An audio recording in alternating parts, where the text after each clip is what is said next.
You heard nothing.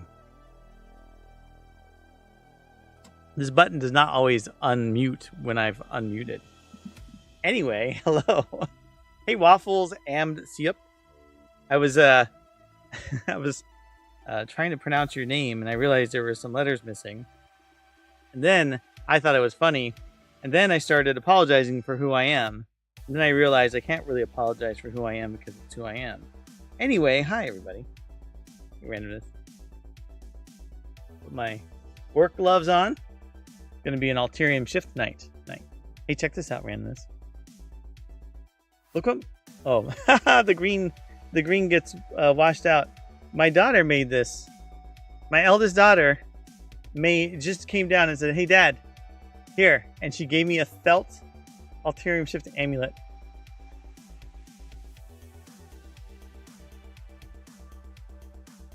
Well, when I say letters missing, I mean like I thought it was waffles and syrup. So if that's what I thought it was, then there would be letters missing from what I thought the word was supposed to be. Obviously, I was wrong. I actually had a very interesting conversation with a colleague today about people who cannot admit they are wrong, which some might say is more of a later generational problem.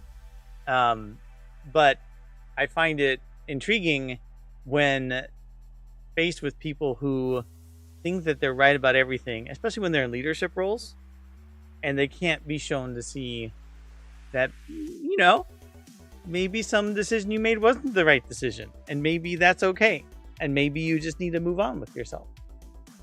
Anyway. Oh, I forgot to bring my water downstairs. Oh, no, I didn't. I'll be right. Stay right there.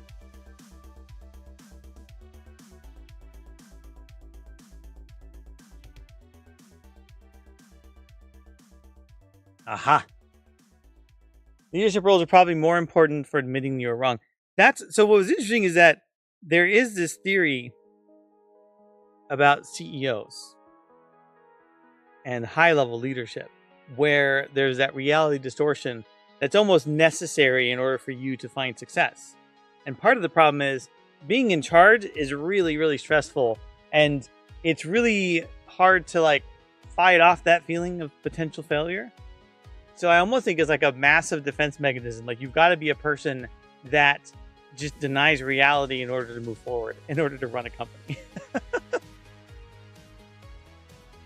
Because if you faced reality on a daily basis, you would just crumple under the pressure.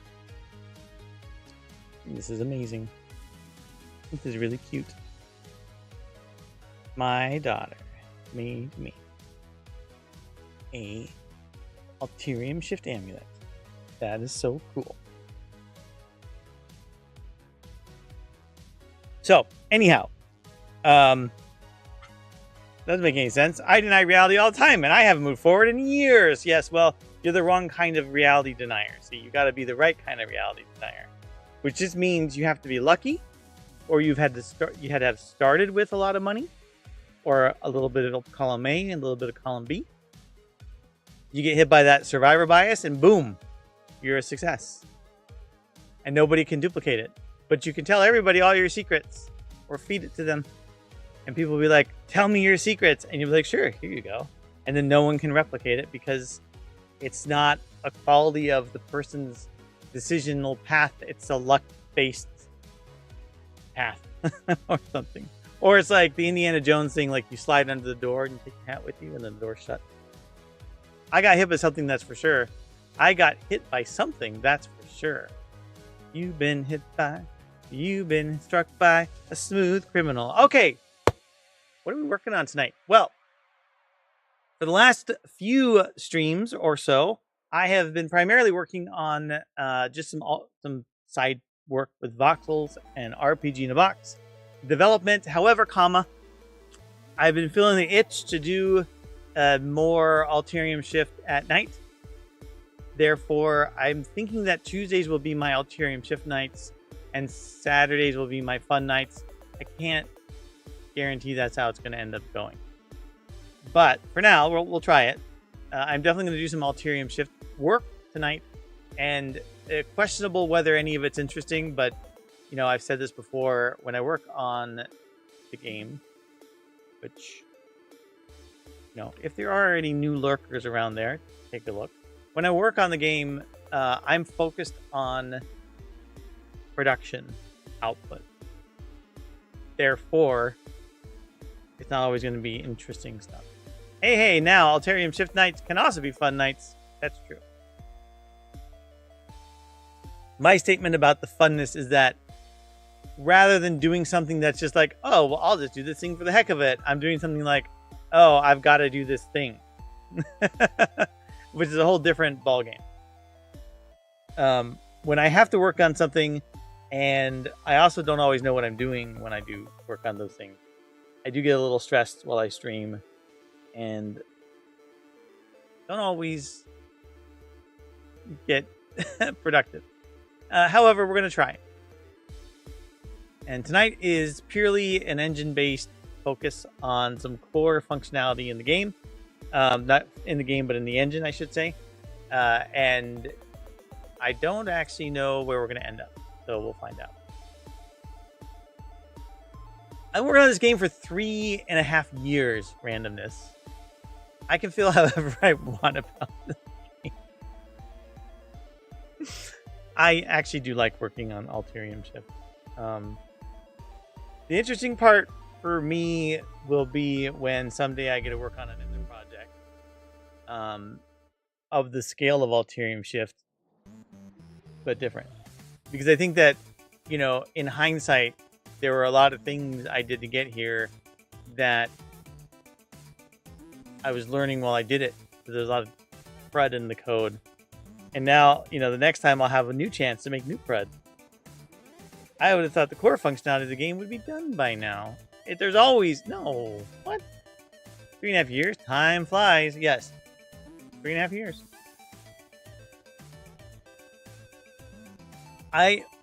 You know what's interesting to me is, I mean, I kind of understand. People make games, they sometimes will build the core, and then the rest of the production of the game is just churning out the content or levels or whatever. But I can't imagine ever running out of things you could work on an engine. There's always new challenges that come up. There's things that I could solve one way, but I don't particularly want to solve it that way because it's going to be something that I'm going to need to use in a few places, and I need to be able to access data in a certain way, and I don't want to do it that way. But now that I say it all out loud, I'm wondering if I'm just making my life harder. And the answer is yes. Excuse me. So I'll walk through what I'm actually going to do tonight. So in the game, we have these the shift nodes, fundamental building block, the core thing in the game that is really focused on making the world shift. And the way we work with our nodes and our system is using these X node things. So check this out, by the way. Look what I did. I made node covers to make this a little bit more performant. It's really like, if I'm doing this far out, I can't read crap anyway. But I like that it keeps its size. So I figured out how to make it so it maintains its size, because it makes it really hard to work on story when you're constantly trying to move around and these things are super slow. Well, at least it's better for you to purposely make your life harder. Yeah, exactly. See? I make my own problem. It's the only way to grow. Theoretically. So we have this idea of nodes, and the two things I want to be able to do is, one, I want to be able to check the state of an object that may not be specifically tied into like a map or something. Because right now we only can look at objects and maps, or I have to go look at a specific map and find it. Which I guess I could technically access the node. I don't want to overthink this right now. I thought it was drinking milk. I don't even know where we were at in the conversation. no, that's for Danny, right? The milk drinking programmer.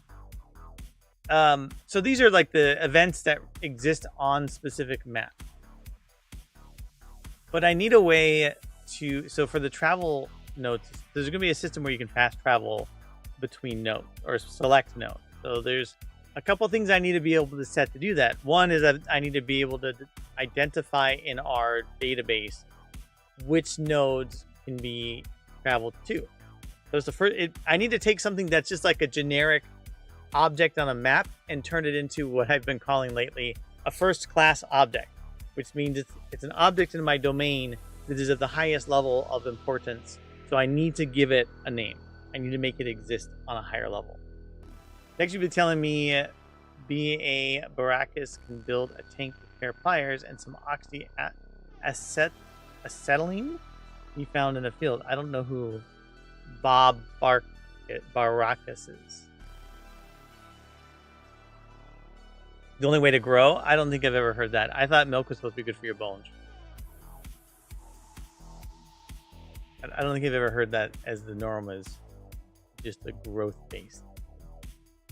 Any hoozle. So the concept I'm working on is the notion that I can have, well, I called them special objects. They're very special little objects. Although in retrospect, I probably need to call them custom or global objects. I'm not really sure which wording I want to settle on, but I'm probably going to settle on that now. So I have this thing called special object right now. This is very special. Because I want in our database an object that can represent some database configuration settings and some settings that are more state-based within the game. So an object that might have state change and get saved, but I can't, this is a scriptable object. I can't save the state of a scriptable object in the same way. I've got to tie it into the Smile Game Builder system. So we're going on a journey. I've already created some objects. I've already created some stuff. And I've been thinking heavily about this, and I realized I don't know what I'm doing, which is most of the time. So I actually have to go back and make some mild changes here already. Where was I? It's called, Game Special Object Data, because it's just so special. But we're going to change the name of that. I don't like special anymore. I think it's custom, right? It's a custom object tied into the system. I'm still trying to look at this whole thing, even though I've sort of commingled some Alterium shift specific logic in with the engine. So someday later I'll figure out our own engine and I'll extrapolate. But I want to be able to keep the notion of the things that appear in the database as generically engine as we can. So I don't want a node object, right? Because that's so discrete. I want a custom object that can inherit a data object that represents a node. And that way I could actually then have a system where I can add other types of objects I want to be able to leverage that I can customize. It doesn't just have to be a node data object. Okay, so what was I going to do? Oh, yeah, we're going to go change some things. Okay. So then let's change this thing here to create custom game object. Go the JS route, make it. I mean, Unity uses YAML for its serialization, but it's not much better than JSON. Honestly, worse, in my opinion. Okay, so we're going to call this custom. We're just going to rename all the things.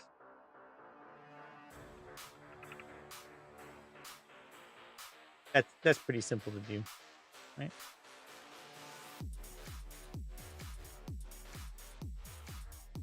right? Incidentally, I did think about like programmer style for people who stream. Why is it having a problem?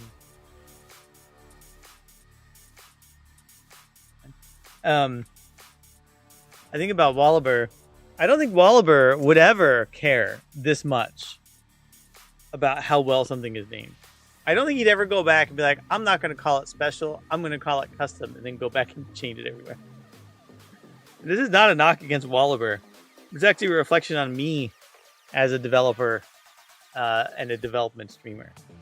Wallaber's like, yeah, see, we've got this thing. It's fine. I got this working. You understand how this works? Yeah, we all get it. We can semantically understand the code. And here I am like, no, I want it to be so exact that anybody reading it could understand. And I know every single person who's ever looked at my code perfectly understands. Everyone gets exactly what I'm doing. There's never any question. It is all perfectly understandable. See? You get it. As long as it's all named appropriately, there's no possibility of misunderstanding. That's the rule of having perfect code. And if you don't understand it, well, that just means you can't understand it. And yes, I have read the book, The Emperor's New Clothes. And no, this is nothing like that. That's how Wallaber releases so many games. He just does what needs to be done, not much more. Legit. Also, he chooses scope that makes more sense. I think that I think part of it's just sort of the general, I want to say inexperience. I got years of experience making products, right? But not games. And I think it's just the idea that me and Jacob didn't know how far we'd go. No one knows how far we'll go. See the code? It is getting more complex now. I don't think we thought about how far it could go, and then when it started to like getting more and more attention, we realized we needed to put more into it. So, I don't think this is a really good poster child for the type of effort and planning. After going through all this, I got so much more understanding, and the next game will have its own things, but I think I'll be able to plan it a little better. Do you actually have years of experience making games, though? Yeah, now I do. 2020? Almost 5 years? 5 years is like a mid-level developer, at least. I'm at least a mid-level developer in game dev. I have a lot more general programming experience, Okay, so we selected game object. Okay, so everything is named good enough for government work. I wonder what will happen to if I think it fixes it. Me, changing the name. I'll find out real fast. I don't know what I just did. Game editor. Oh my gosh. It's all capital. So I need to look for, is it custom object data? Okay, there we go. New custom object. Okay. Want to make sure that was changed appropriately. And then I need to also go into, oh, look at that. Did it change that too? Oh, I see. So the one thing I need to do is go in here and change it to custom. Not the most perfect change.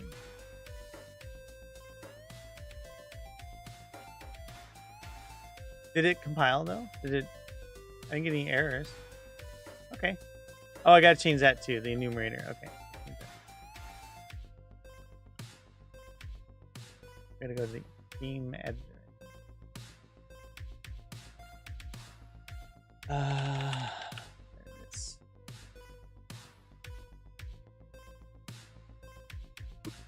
I could probably do a refactor.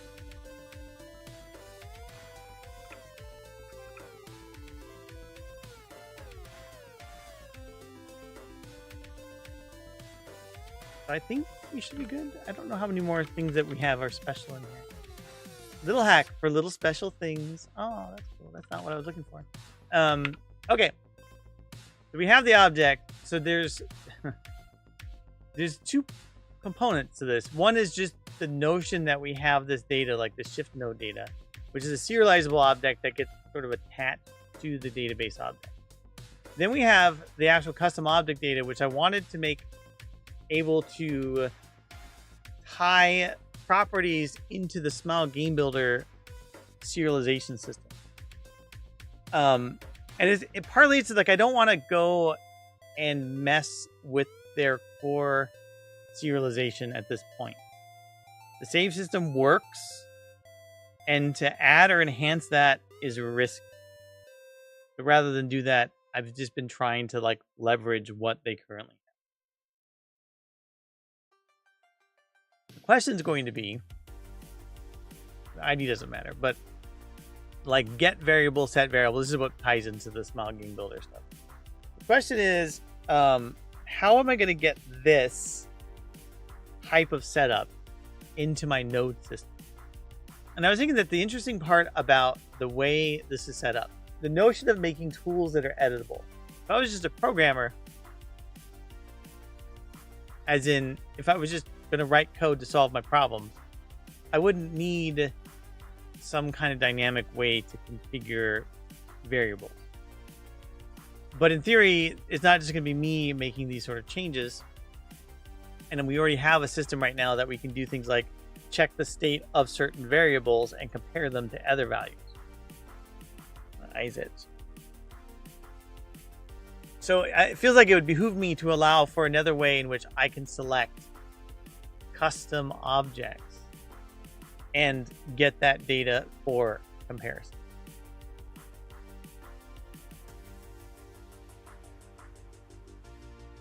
And that should be okay, except that I really want to have named values.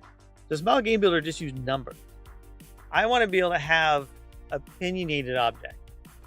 An opinionated object would be something that says, okay, I know that this might be the index of the saved value, but I want to call it something. So then when the person goes in to mess around with it, they see a string name instead of some random number. Because then as a person using the node system, it has more semantic meaning to me. And I think semantic meaning is pretty valuable. In Smile Game Builder, I'm pretty sure they don't have a way for local variables to be named. So I want to check that just to be sure.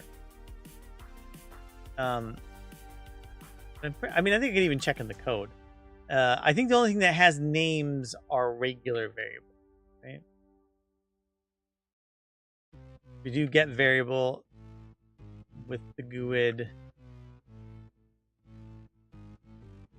Yes, so local variables are just a GUID and int.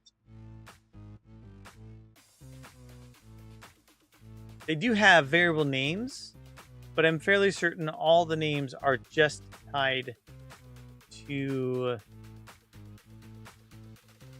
global variables.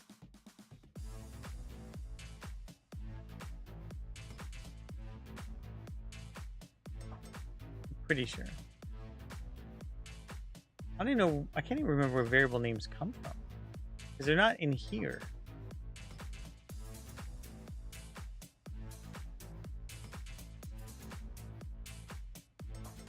No. The variable names must be in like game configuration. Maybe?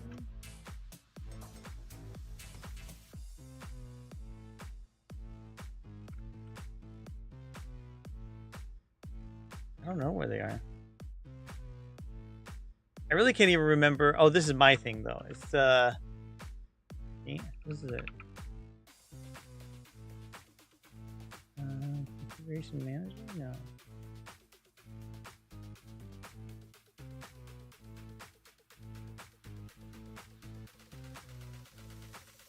I don't even remember what they use. Oh, it's game settings, I think. Game settings, maybe.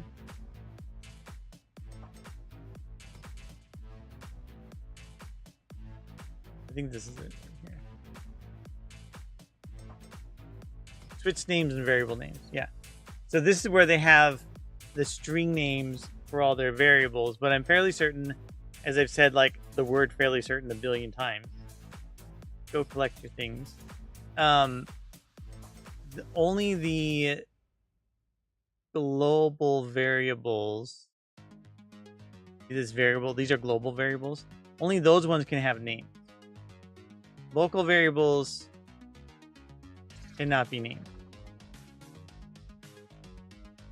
So it's just called local variable. There's no way to change it. These ones you can change. These ones you cannot. Which is weird, right? Like that goes back to the whole, why did SGB make all this stuff so esoterically, strangely hard? Well, whatever. I'm not going to get into that. So I'd like to be able to have objects that have semantic meaning and names. Now I need to figure out how this is going to tie into this system. I've already got the core concept of my object. So custom object data has an ID, and this GUID is what's going to be used as the reference to the local variable. So that's good, at least.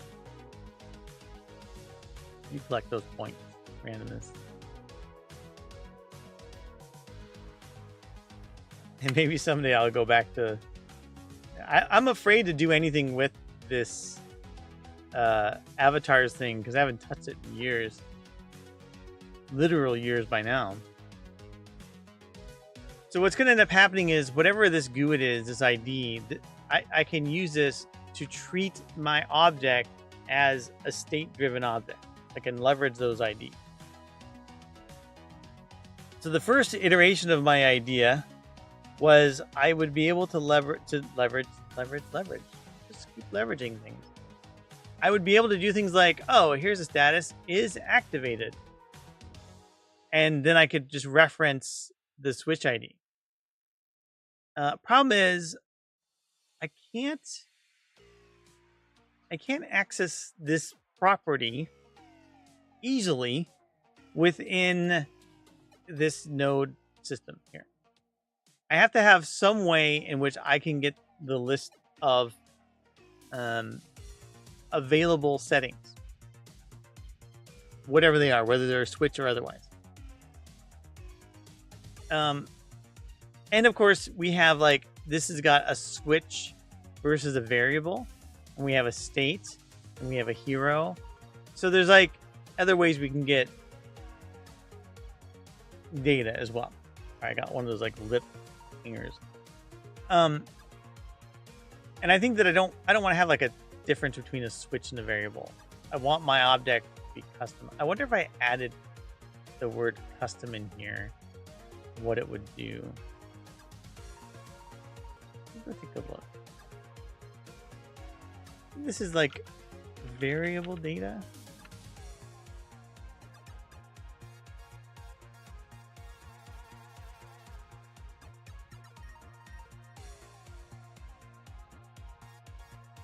I don't think this will break anything as long as I don't set it. I know. I think what's going to happen is it'll like move the tab underneath or something.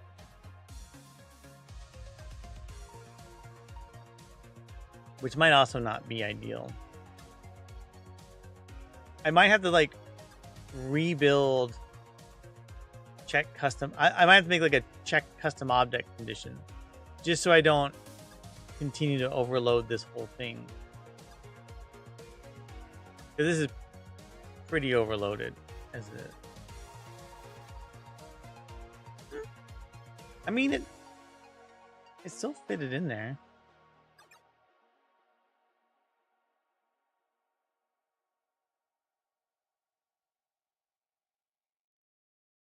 This is game dev, right? So screw it.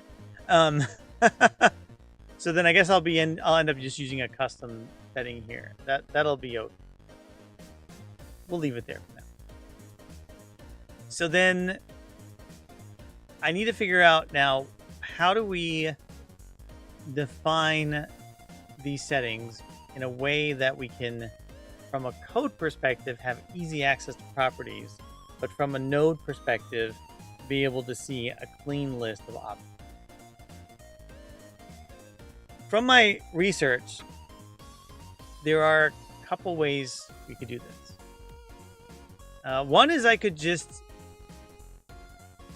use reflection and literally just take it top to bottom. Rather than enhance the engine for this, does that assume that all future strategy games will be made with that sort of setup? That both Smile Game Builder, that's both Smile Game Builder, not. No. Well, all likelihood is, provided we have the money, right, to keep doing this. What I would end up doing is taking what has worked and creating like clean room versions of it and replacing the underlying engine of Smile Game Builder with my own stuff. So part of the reason why I even set this stuff up the way that I do is I could replace the method get switch with my own thing. I don't have to use SGB Manager, right? I could use branch by abstraction. Well, I mean, I could use an SGB Manager. Right now it's static, so it makes it a little harder. But I could essentially just swap out this call to something else I use in my own system. So in all likelihood, in a future project, I would end up just making our own tools for the rest of the pieces.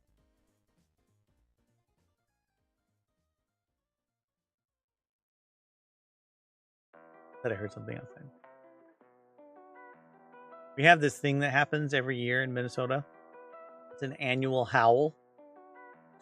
Every year, a ton of coyotes get together and howl. Don't know where they come from. Don't know why it's in our specific area, or maybe it's just everywhere in Minnesota. But once a year, we hear ow, ow, ow! Just a bunch of coyotes everywhere howling their heads off. It's insane. So one way I can do this setup is reflection. I don't like it because it's less discrete than I would want, which would mean if I just went and refactored my code for some weird reason, I might break the logic and how the values are saved and stored. Because if I added a property above this, that would break it. You know, I haven't tracked it. I wonder if I should Google it.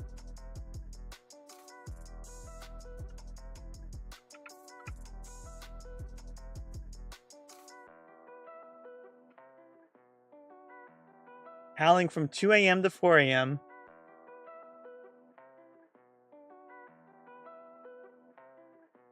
What does it mean when you hear a bunch of howling?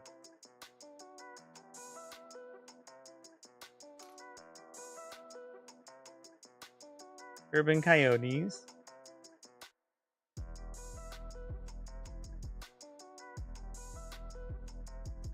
Oh, it says February and March, but I don't think that's true here.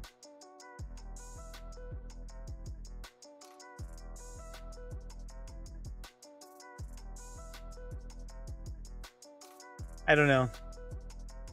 It just seems like once a year it happens. It's pretty weird. Probably not on the same day. It's probably more randomness than we think it is. But okay, so I don't think I should use reflection, at least from the concept of just looking at properties. Another way I could use reflection is by using tagging. And I actually... Oh, did I quit? Oh, no. I quit Chrome. Why did I do that?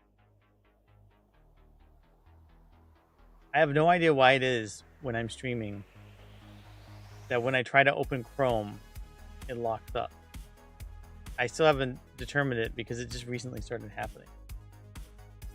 And I should not have quit Chrome, because now it's not opening. So I had actually ChatGPT'd some of the ideas because I was trying to test out which ones might work. One of the recommendations was to use something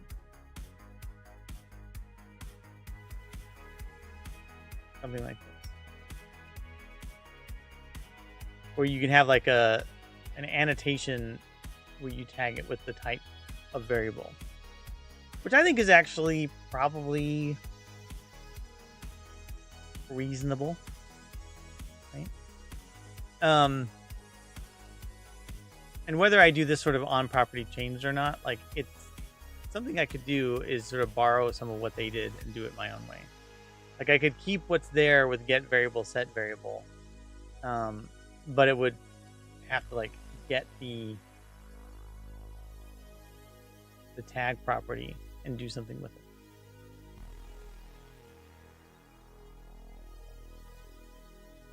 And I kind of like that because then I can be a little bit more visibly specific.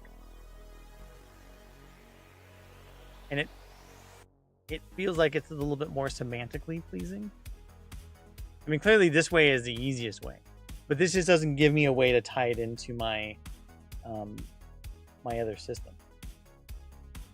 But with this code, a modified version of what they have here, I should be able to get the attributes and then get the properties associated and get their names and use those. Okay, enjoy the rest of your stream. I will be dipping out and hopefully falling asleep soon. I hope you get good sleep, randomness. Let's go on a journey. Now that randomness is gone, let's go do some exciting stuff. Sorry.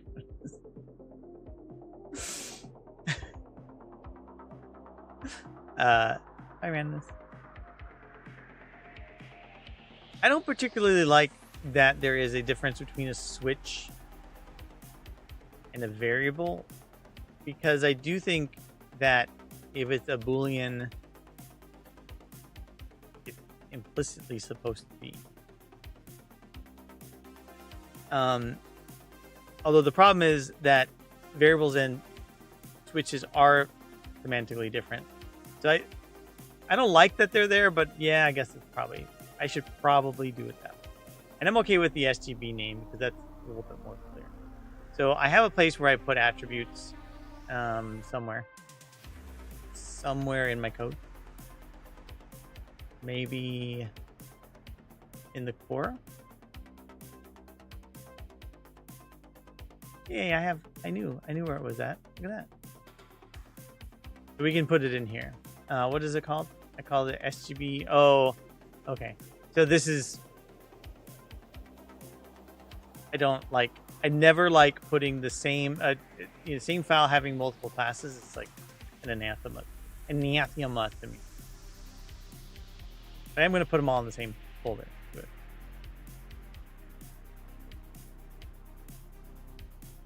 Yes, this is a class. Sure.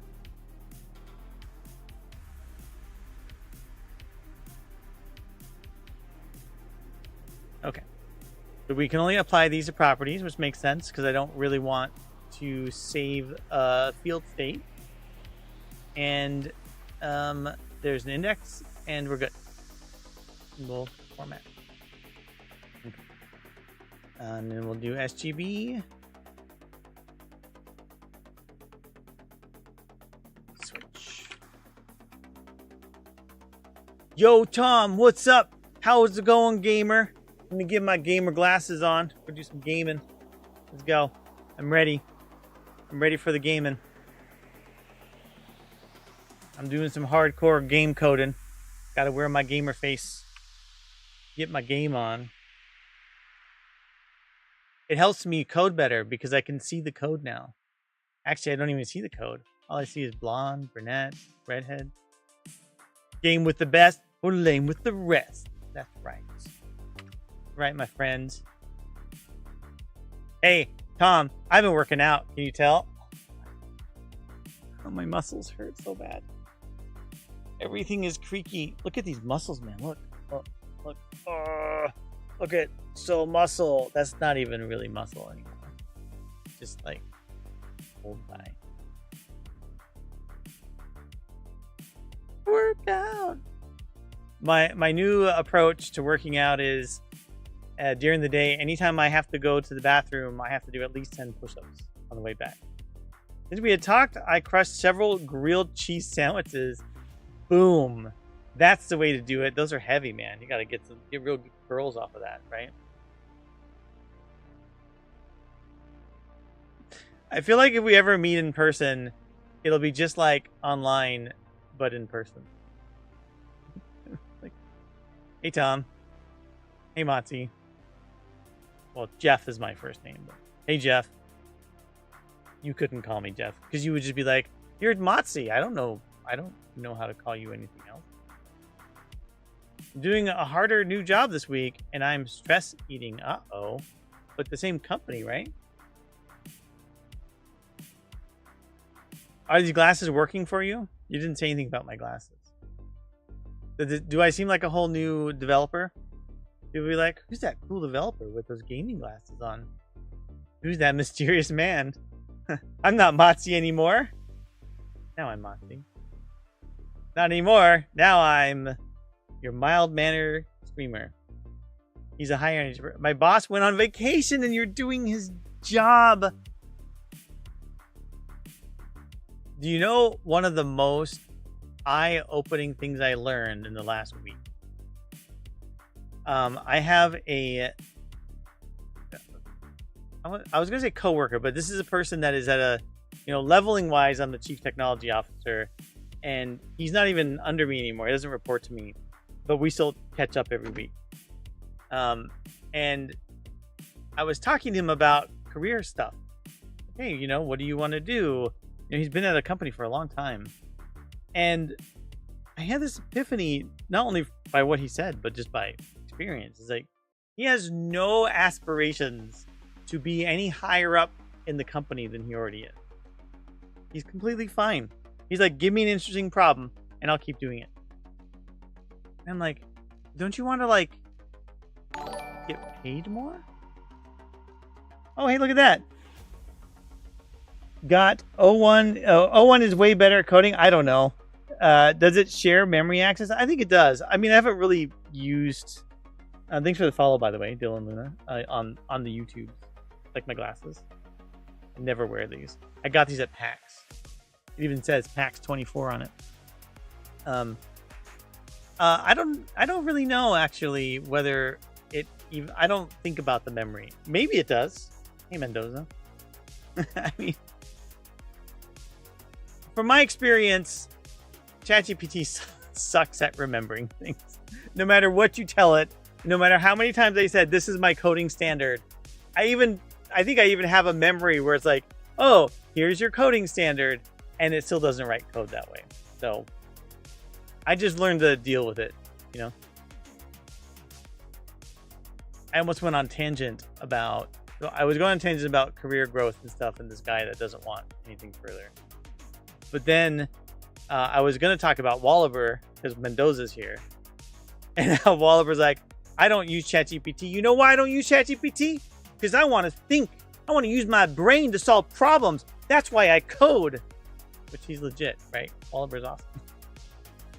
I even have a command for him. Which I think is on my YouTube. I don't know if my bots work on YouTube. No. Apparently it does not work on YouTube, but I can paste it. It's really funny with these glasses on. But since nobody has actually complained about it or said anything about it, I'm just going to keep doing it. I apparently cannot paste the link to Wallaber in the YouTube. So everything is broken and nothing works. Got it.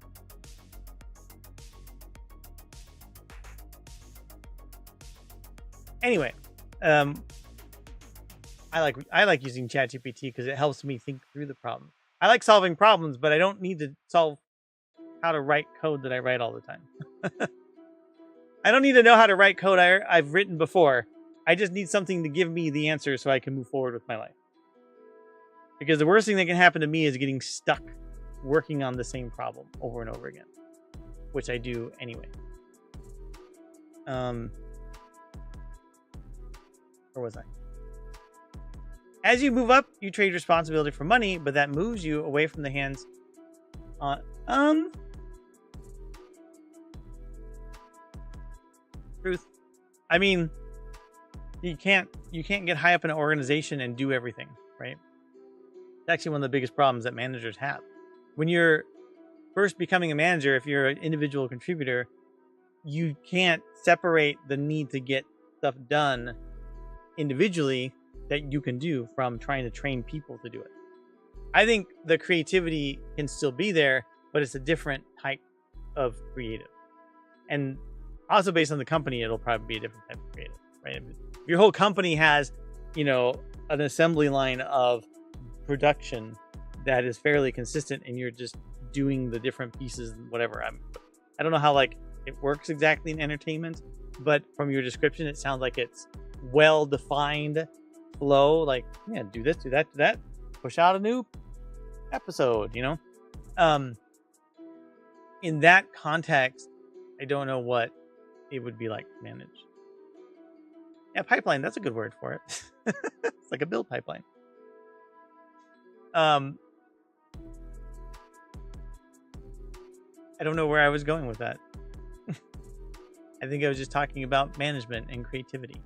But I also do coding outside of work. And by the way, sometimes it comes back around. So at some point, so I'm a CTO, right? And actually my coworker is a CIO. He spends all his time working in analytics data and doing individual work. He's not spending his time managing people all the time. And I spend half of my time working in automation systems and investigating ideas and stuff. So as long as I got people that are doing some other core aspects, I can actually use some of my free time, not free time, but some of my available time to work towards other things like prototyping ideas or, investigating certain concepts or planning out things for the future. It isn't directly creative though. That is true. Okay. So this is the way, originally I was going to do this thing that looks for property change. I don't give a flip about this. I don't really care about a property change. I think the way that we set this up, we as in the voices in my head, obviously, is fine. So then we have this get switch, set switch. I think that's okay. And actually, what I would almost prefer is if I did SGB switch and I made it 0. I would almost prefer not get switch or set switch. I would just save value or store value and have it determine it. And I know that it would be slightly less efficient, but I'm not working in a system where I'm constantly changing these values. So that any performance impact of changing this is going to be negligible. I'm thinking a lot about the value of free time lately. I know. Do you know what I'm thinking about? What people do when they retire. And I was can I retire? Not now. I mean, just can I retire? They're not sunglasses. They're gamer glasses. Look. They're PAX gamer glasses. I got them for free. Someone came and handed them to me. And I just put them on randomly during this stream. And I haven't taken them off because no one told me to. By the way, look what my daughter made.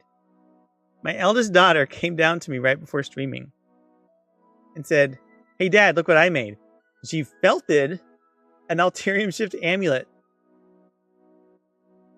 And she's amazing. And so I had to give her one of these other things.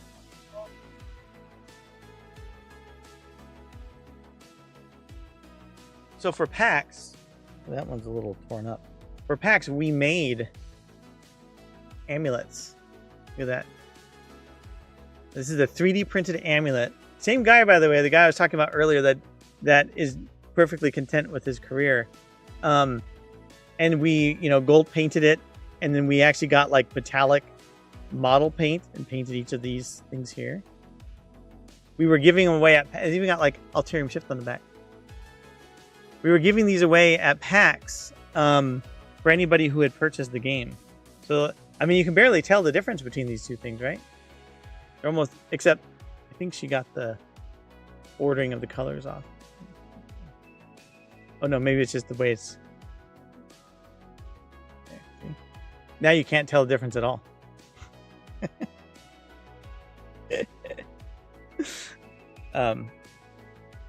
Okay, anyway, what were we saying here? Keep them on, please. I don't want to look at your eyes anymore. I'm no longer Motzi. I'm yellow Motzi. I was going to say dark Motzi because the whole dark nonsense going on these days. But, if I retire, I would develop games full time. Yeah, my point is, I can't imagine retiring and just traveling. I feel like I'd want to keep doing things. So, like, when we think about free time, the question I would ask myself is, if I were not working on game dev right now, what would I be doing? There's only two things I would be doing. And I'll bet you everybody here could guess what those two things would be. I'm not thinking dirty, by the way.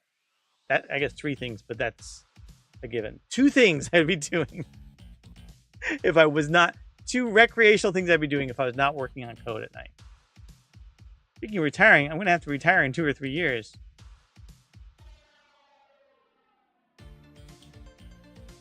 Yeah, one thing I would be doing is watching movies. The other thing I'd be doing is playing video games. Yes. Do I look smarter yet? Because they're really supposed to make me way smarter than I am. The tires on my car are probably pretty worn down in a couple of years, so I need to retire. Oh, that's so cute. But guys, wait. You want to see my friend, the original Motzi? Hey, Motzi, you want to come back over? Because I'm not the real Motzi. I'm just wait. I'll go get Motzi real quick. Wow. Oh, hey guys, where did my brother, my twin Motzi go? Where'd he go? Oh, you could almost not tell that we were the same person, huh? Motzi doesn't want to. That's a stupid joke, I know. Do they have X-ray vision? Yes. You can see right through them. All right. So, playing video games, watching movies, and going places is probably what I'll do when I retire. Oh, I wonder if there's a way... How would I do this? Let me go look at the way that this thing was recommending.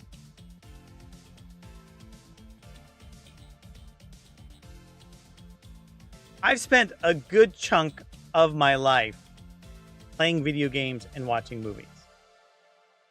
And I think that the problem was I've always had a drive to work on things. And I'm the type of person that if I'm allowed to play video games, I will do that a majority of my time. And I'll tell myself I'll work on other things, but I'm a liar. I am a big, fat liar face. So how does this work? SGB variable 1. Selected name. On property changed. Name of selected name. How does this int? Oh, it just says the name of. Okay, so I could do the reflection then without doing on property. I could literally just do this effect.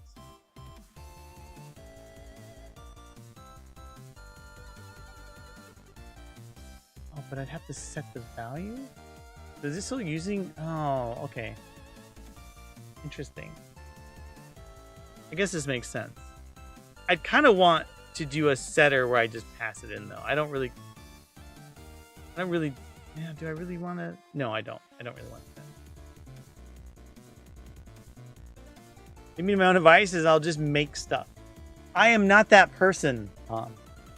I have always been super impressed with people who can just do things after hours. I am not that person. If I don't have something to keep me attuned to it, I'm like my own entropy. I just devolve into a puddle and watch stuff and play video games. My wife, on the other hand, she cannot relax. She is not feeling well today. She's been kind of sick. and I went to go get the kids because she asked me to, and I got back and she was like, "Oh, I'm in so much pain. Oh, why are you okay?" She's like, "Well, I did try to vacuum and clean up here and do all this stuff." I'm like, "You're not supposed to be doing that right now." So funny.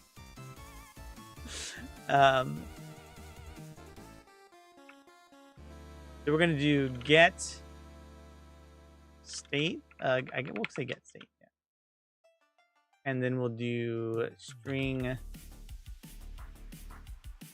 property name. And I think that's all we're gonna do, right? And then we'll do protected set state property name.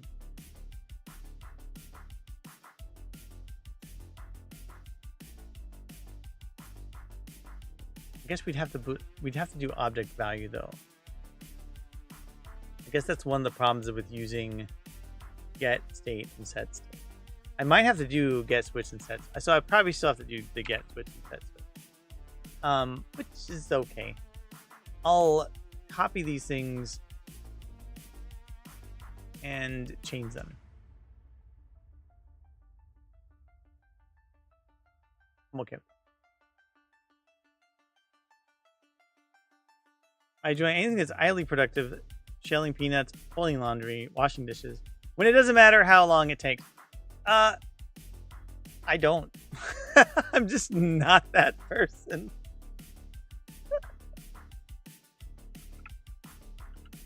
I mean, as I've gotten older, I get I understand the value of doing things. But like if I'm going to do something that's like laundry or whatever, I have to have like a book in my ears. I have to have a a book on tape I can listen to. Not on tape, but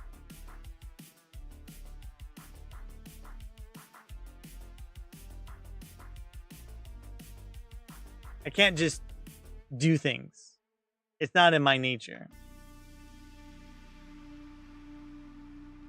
I don't want the index. I just want the name. Hey, Stoff, what's up? I like being bored sometimes. I agree that being bored is a thing that people like, but I like to be entertained. Are you not entertained?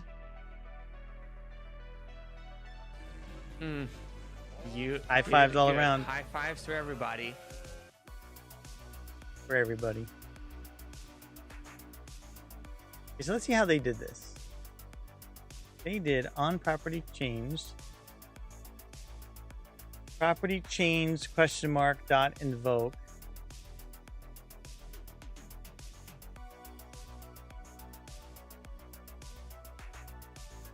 New property change event arg. What is that? I don't want any of that stuff. That's too much. Okay, so this is the thing I want to steal.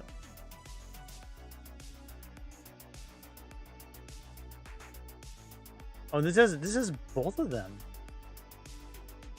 It only does it if there's a switch. Well, that's interesting. So this is going to synchronize all of them. Get custom attribute.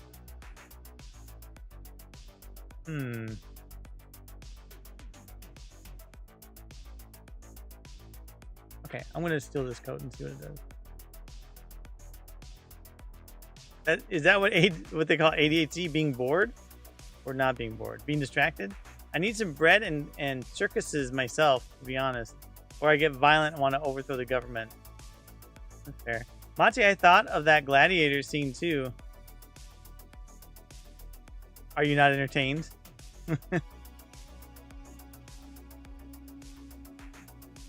Apparently there's a new gladiator coming out. I thought he died, but he must come back. So get variable, set variable. Well, I think the only one that the code matters for is this one. We're going to paste this here. This is the switch one, so we'll get rid of that for a second. We'll figure out how to make this work. So we got the property name, that's fine. We're going to get the type of property. They found another gladiator, I guess. Seriously, is this the new thing? Machi's gonna wear these glasses? My eyes are hurting. Ugh. How do gamers... Why is this supposed to make it better to be a gamer? I feel like I should be at a shooting range or something. Don't they wear yellow glasses at shooting ranges? If prop equals null, no. Proposition, don't use stupid early returns. Who are you and your early returns? Var. Hell yeah, we're going to call it property info. No short names for us. Not in our life. We're not doing that. What do you think this is? Walliver's stream? If it was, it'd be way more popular. They found another... Oh, yeah, see, look, I even reread the same message. Walliver, it can't even bother to read messages half the time. I don't know what bread and circuses are. Is this some joke about something I don't know about? Variable attribute equals this thing. So we're going to get the attribute. Yes. Yeah. I have to do everyone's favorite thing and restructure my project. Uh-oh, why? Walliver's too good. Yeah. Walliver's a Greek...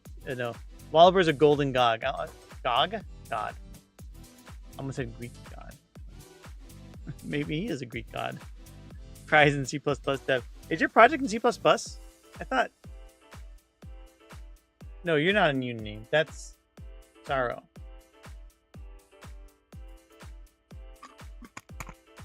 It's a Roman figure of speech for people who are unaware of their state in the world and society and pacify themselves with sports, video games, vices, and other things.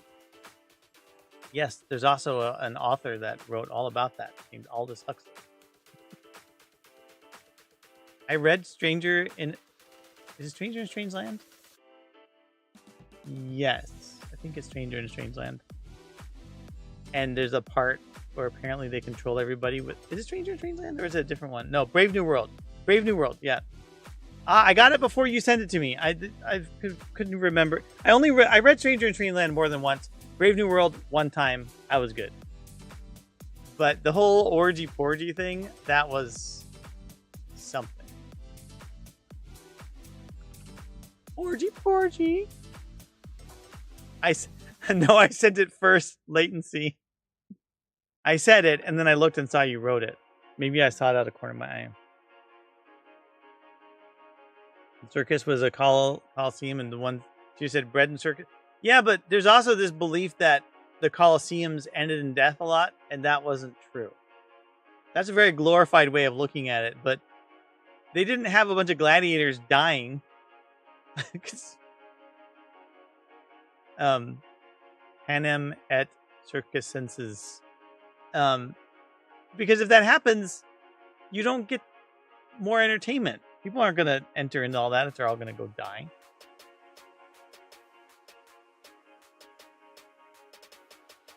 Okay, variable attribute. Oh, look, nested. That's good. I like that. I'll have nested if statements for 1000, Alex. I do this when I change a name because it helps me actually read the code, because I have to go and say, oh, what is this doing? So we're getting the index attribute. That's fine. We'll get rid of the int by just getting our code. Var value. We don't want to use... So we don't want value. We want... Property get... No, we don't want that at all, because we already have the value. If the property type is type of int, so we do have to confirm it's still type of int. Fine. And then we do ID. We don't need to do int value, because one of the things is we don't actually care what the property type is. We're going to just take the value. So this is actually a bit cleaner, because we are saying we're only going to take an int. I don't give a flip what your property says it is. We're just going to take an integer. If you want to do something with your integer before you pass it in, fine. But we're not going to have any of that crap in this case. I don't care about that either. Okay. So this will be the code. This is fine. I'm okay with the events that are occurring currently. They also didn't normally put Christians in there, even when it was outlawed. Oh. There were 2 accounts of Christians being condemned. Sorry, I was cleaning out the drain in my bathroom sink. But that was related to the comment about Coliseums. I need to restructure my project so I can work with it easier. What was the framework or are you doing it just like from scratch? Are you raw dogging C++ over there, my guy?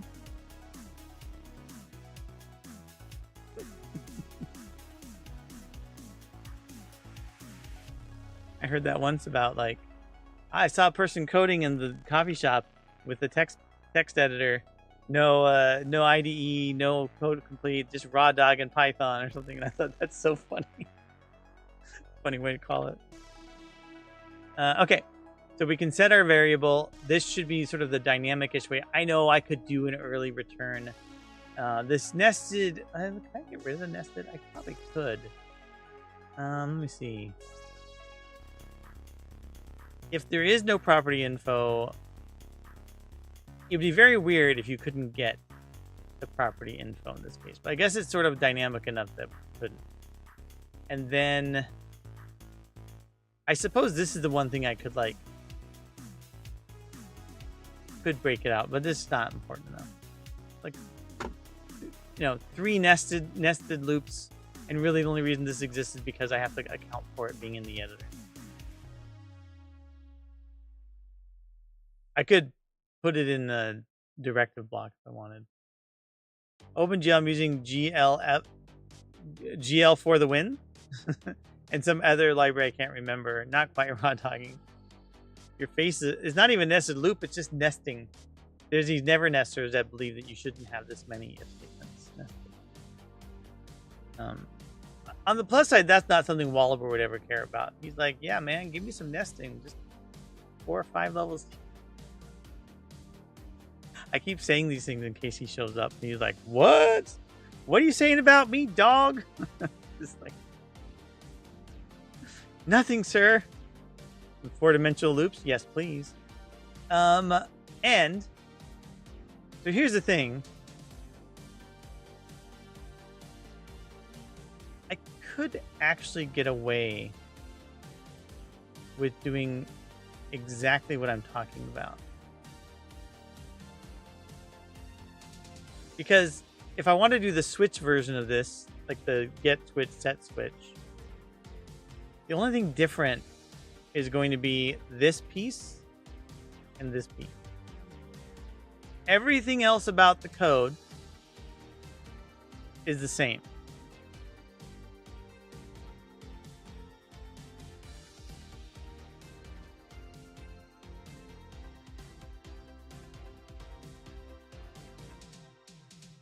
In fact, even this thing where you're just getting the attribute. Well, no, because it's the type.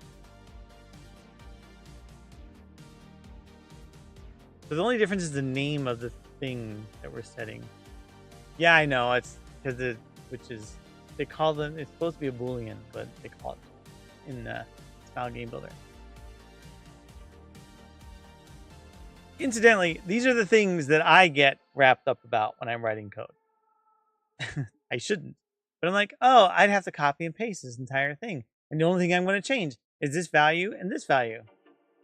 And I say, did I do this differently?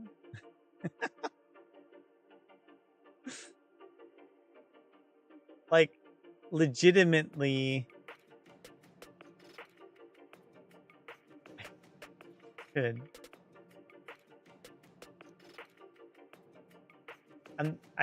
Okay. Ugh! It's like someone who sees a little like tile out of place. Screw it. YOLO, we're doing this. We're copying and pasting. Screw it. I'm not gonna think. Don't think, just code. Don't think, just code. Don't think, just code. Don't think, just code. Just code. You know, like, have you guys ever seen, is it Imagination Station?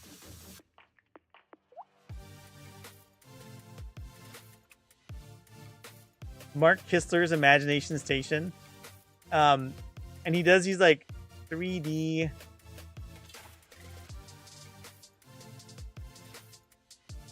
I'm not going to pull up a video of it just because it's annoying to do YouTube stuff. But I'll take a picture. I'll show you a picture of the search. So this guy right here, and he had like this big board and he would just draw on it. And every once in a while he was working on something, he'd go, art attack! Draw. It's so funny. And I need to do that with code. Code attack! Code. That's my story. Morning Glory. Sometimes you just gotta write duplicate code and be okay with it.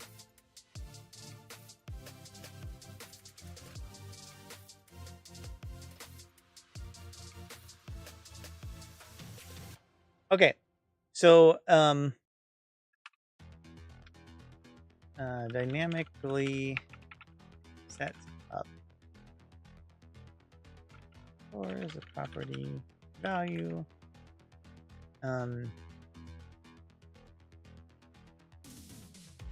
based on the property.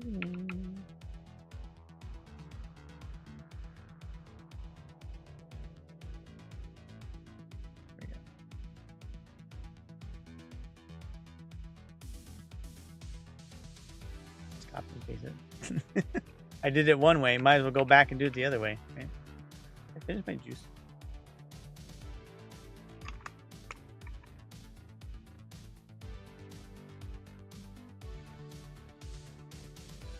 Now we need to make a getter. So getting, I would need to do this bit. I have to do exactly the same freaking code. Oh man. My heart hurts. Ah! Code attack! Oh, I'm compromising all of my principles. None of my developers ever told me they watched me stream. So I'm going to pretend like they never do. But I have this secret fear that they have. They're like, oh, Monty's terrible. He tells me not to do these things, but look at him write his code on stream. My son and I have been building games for a while. Nothing fancy, just 2D games. However, we have been working on this project for years. Are you ever going to share it? Or do we get to see what you're working on? Is it Unity? Or Game Maker? Or...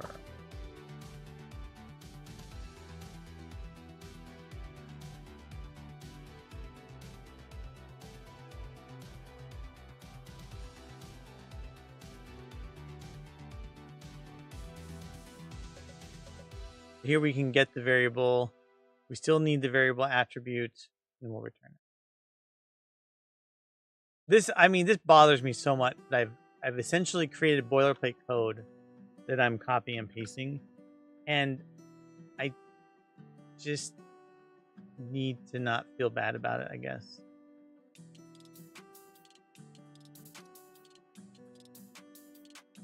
At some point, I'll come back and I'll refactor it. I have to remember that when I'm streaming, I should do things and not get too tied up about how perfect the code looks. Hey, Machi, I tried using that voice mod feature, but I don't think it's working. Uh-oh. My voice mod is turned on. What voice did you choose? I can go turn on the voice. We'll see if it works if I turn it on myself. It might be something with like the approval on the Twitch side, so I'll take a look at that. So don't use that right now, but tell me which voice you want me to set. The clown. Oh, no. The problem with the clown voice is that's my voice. So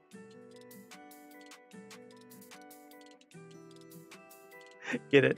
Let me see. Where's the killer clown? Can just search for it.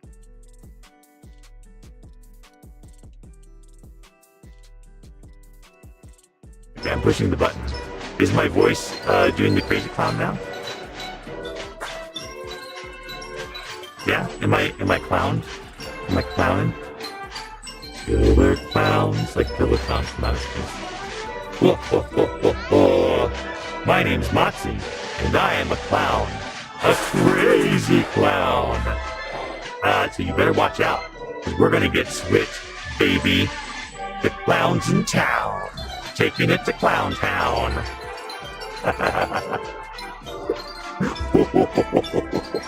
See, the great part is I don't have the feedback on my voice. I hate having feedback, so I can't hear what my clown voice sounds like. I just think I'm hilarious right now, and it's great. And you guys all get to hear the awful clown voice. And you can thank Pixel for that. Tap in. He's doing it for a minute. That's right. Taking the class to Clown Town. We're going around Clown Town. We're clowning with our towns. I don't know. Get local switch, boom shakalaka, and SGB. Yeah, this is so dumb. Switch attribute, boom shakalaka. Actually, the timer's done. That's it. See, it wasn't that long. I have to go turn it off. Then go back. How's that? All better now? Okay. So if my calculations are correct, I have now effectively made my thing work like I wanted it.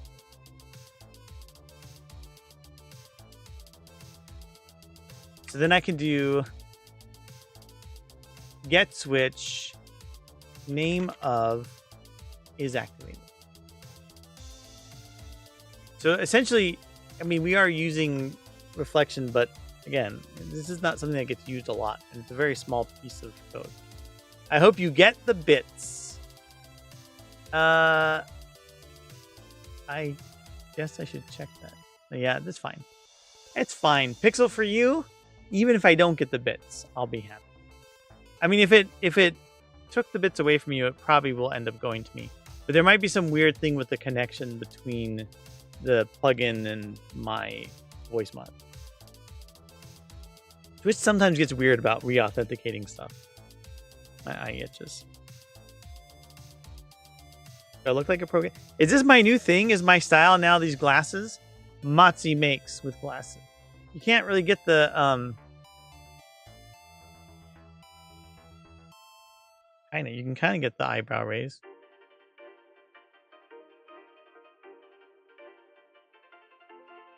Ish. Okay.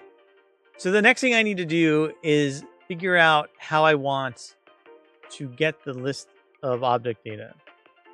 It's got to be my new style. Fine. For this stream, at least. For just Tuesdays, not for... Maybe not the next one. Do I have to have a whole new style for the next one? I can do it. I mean, I have these glasses. I keep looking at them like, I should use them for something.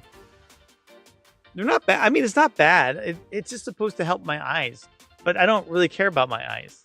So, not that big of a deal. So now I need to figure out how to get this custom thing to work. Because now I have been able to find a custom object, which I used to call special objects. But now they're going to be custom.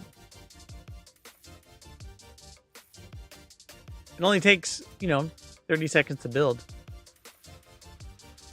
The only solace I take in the fact that my build takes so long, or my compilation takes so long, is everyone has that problem with Unity, so it's fine. What am I doing? So now I need to make this custom garbage work. Which means I'm going to take this variable data object and just explode it all over the place. It's just going to have a huge explosion everywhere.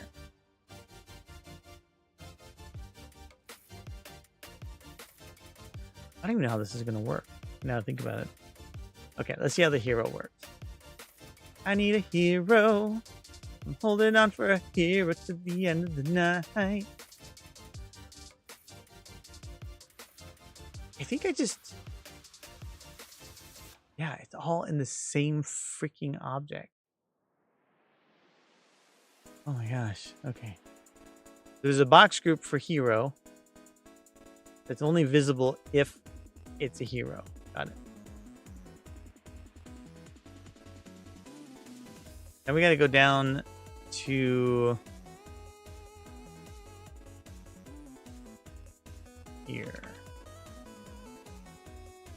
Okay. So box group is going to be custom. Show label false. Visible if variable type is custom. Now we got to proceed to set up our custom variables. So let's see what happens when we do object. Object, is that it? No. Variable? No.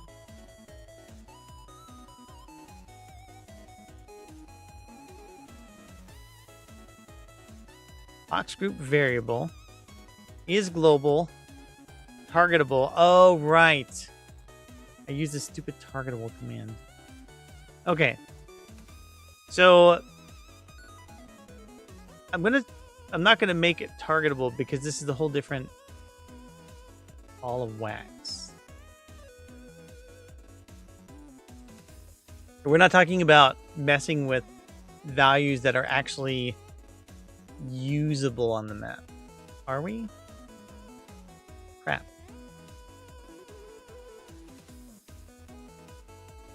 No, we're not. We're not. No. So one of the things that I said this like earlier on when I started this intro to my work. I think I met the lady you were singing about. She's nice.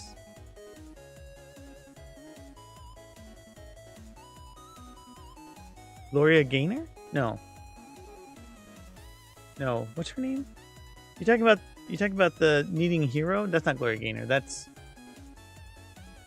holding out for a hero. Bonnie Tyler. I need a hero. Oh.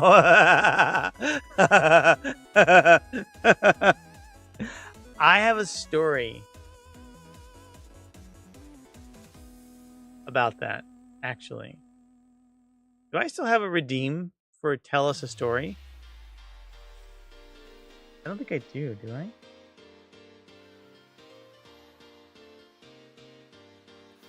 I used to have a redeem for Tell Us a Story, but then no one ever redeemed it, so I got rid of it.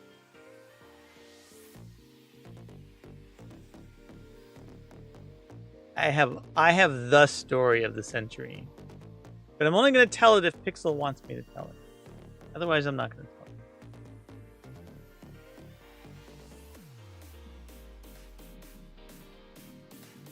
No, never mind. You don't want to hear it. Okay, I'll tell you the story. I'm going to try to tell you the story in work, so I don't know how well this is going to happen. And I want to preface this story by a couple things. First of all, this happened while I was in the Marines. I was 19. Okay, you redeem Sing Us a Lullaby, but instead of a lullaby, I'll tell you a story that'll put you to sleep. Okay. I was 19 in the Marine Corps, so that would have been 20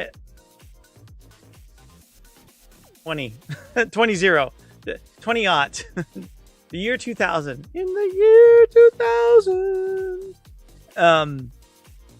In the year 2000-ish or 2000, had to be. It was before 9/11 happened. Okay. Young Marine Motzi had no girlfriend. It was before my girlfriend happened. And I was using like online chats and stuff to try and meet people. And, you know, I'm not a typical Marine. Okay? I'm just not. I was not then. I am not now. So even though I wanted like a girlfriend and clearly in my 18 to 19-year-old age, I certainly had plenty of testosterone and hormones. I don't think I was a mean person, right? I wasn't mean then either. I didn't know anything about women. I didn't even have a girlfriend by that point in my life. So I was trying to find a girlfriend, basically. And somehow I randomly met somebody online who sent me quite an appealing picture and talked to me on the phone and had a really nice voice and wanted to meet up. Now, there's a whole bunch of like back and forth, couple phone calls here and there, and a bunch of Marines egging me on, where eventually we're like, oh, we should meet up. And the person was able to get on the base. I'm not sure how. I think it was because she was already on base, or yeah. I mean, I know the real story, but she already lived on base, basically. But she wasn't a Marine or a military. She's like either a spouse or a family member of someone else. And where we met her was at like this phone booth area. They have like across from all the barracks, there's a area that has just a ton of phone booths and is also a good pickup place. And I was like really nervous about this, so I convinced my buddy to come along with me. And my buddy's like a rocker dude. He's like curly hair, olive skinned. All the girls like him. He's just like, hey man, I'm cool. And like, he was just freaking awesome. Awesome dude. No problem with women. Able to like get along with anybody, that sort of guy. And I convinced him to come along with me because I'm like, I don't know anything about this person. And even though I've talked to her on the phone and she sent me some pictures, I don't know what to expect. And she pulls up, and to my credit, or not to my credit, she pulls up. She's nothing at all like the picture. Now, I'm not going to be, it's not about, let me be clear. It's not about what a person looks like. I mean, back then, I think for me it was, but at the same time, she wasn't what her picture, she wasn't all like her picture. But I convinced my buddy to get in the car anyway, because I'm like, well, we can't just leave, right? We got to be nice. We got to be friendly. It's fine. We'll hang out. We'll come back. It was really weird because she was like, don't look at me. Don't look at me. He's like, why did you come pick us up then? I don't understand what's going on here. And so she drove us back to a hotel room.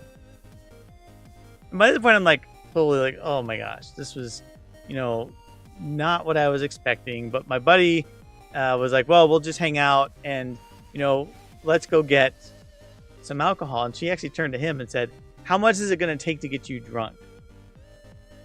So, oh my God. And so they left the hotel room and they went to go get booze. And I'm left alone in this hotel room. And I start getting a little nervous, like, are we going to die tonight? Because there's a factor of when someone misrepresents who they are and then you're stupid enough to get into a car and go along with it.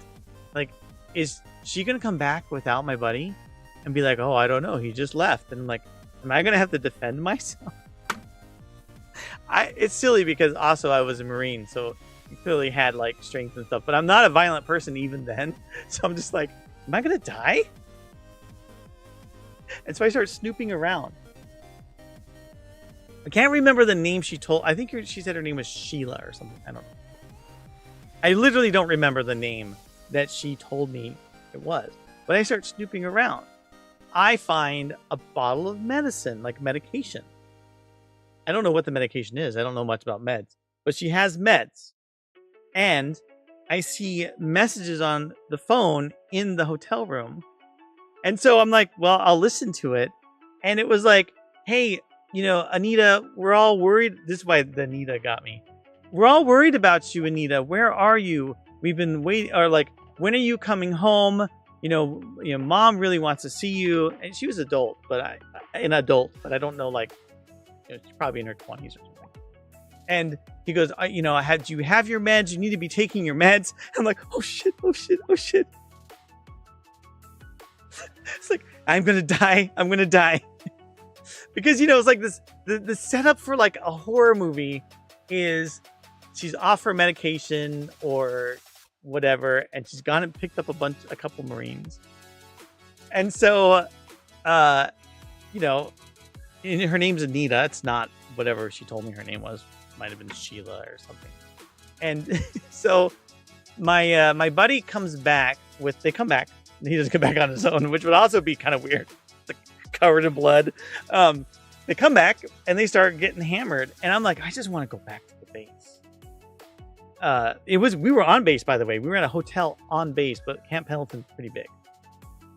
And so we decided we're staying because she got him drunk. And I'm not going to talk to you really in depth about the birds and the bees. All I'm going to tell you is I was cuddled up against, this is not a big hotel room. Like, you imagine like cheap motel type. I was cuddled up against the wall on a little cot trying to fall asleep. And I hear them talking quietly and giggling to each other and doing other things. And I'm just trying to fall asleep. And it was not a great experience for me. I mean, credit to my buddy. He, jumped on the grenade, so to speak. Like, that's what they used to use as a term. Clearly, everything turned out fine. And everyone went to sleep. And she took us home in the morning. And we had a great story to tell. And his perspective of it was like, yeah, whatever, man. I got drunk and we just whatever. And then he goes, and then there's Motzi just curled, like I was curled up in a tight little ball in the corner, just trying like, please make it go away. Please make it go away.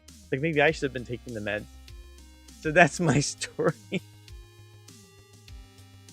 Stop making sandwiches. I mean, there was sounds and I was just like, I didn't want to cover my ears because I wanted to pretend like I was actually asleep. It was pretty bad. And that's my story.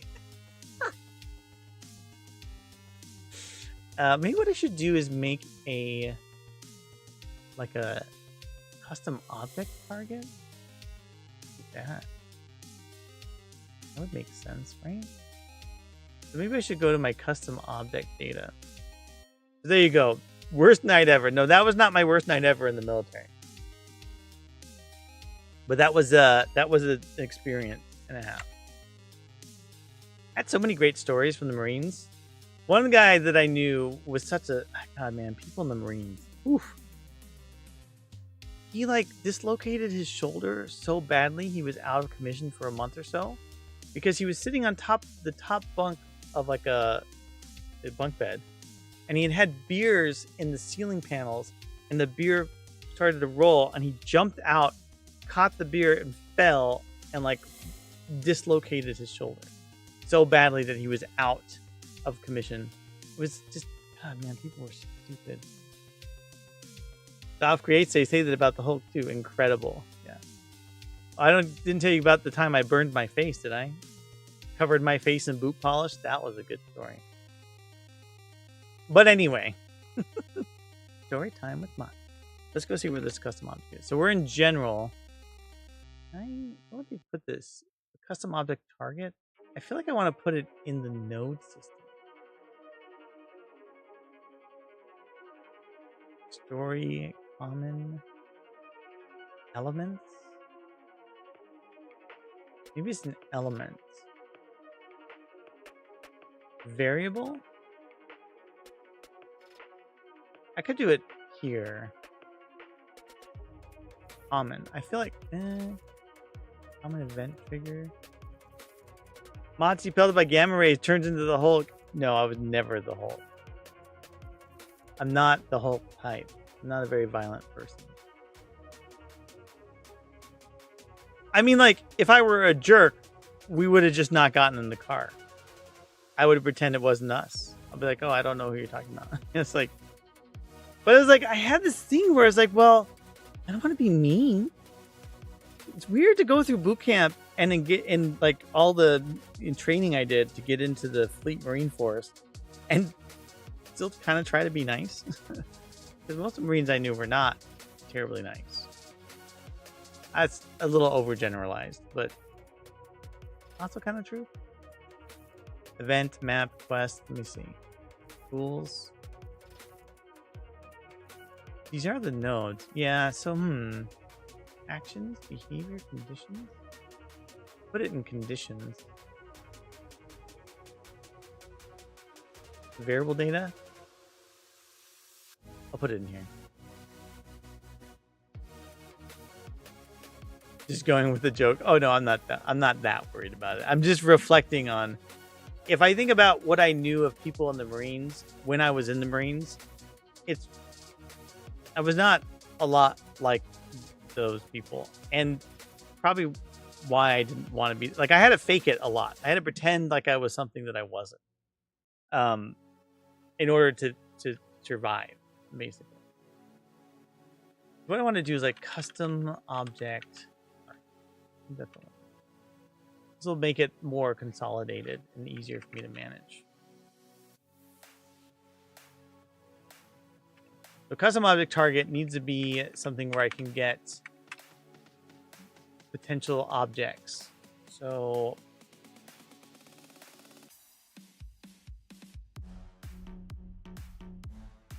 I want to make it an actual object target. I think that's what I did for here. Yeah, I did a targetable command.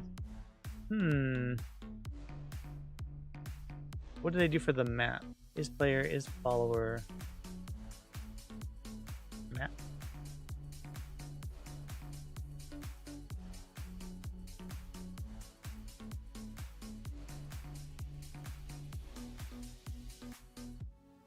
Where do we do the map reference?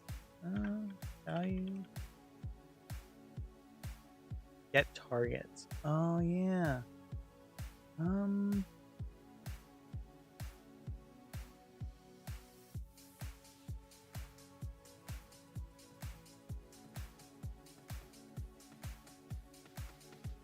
Target ID. Okay.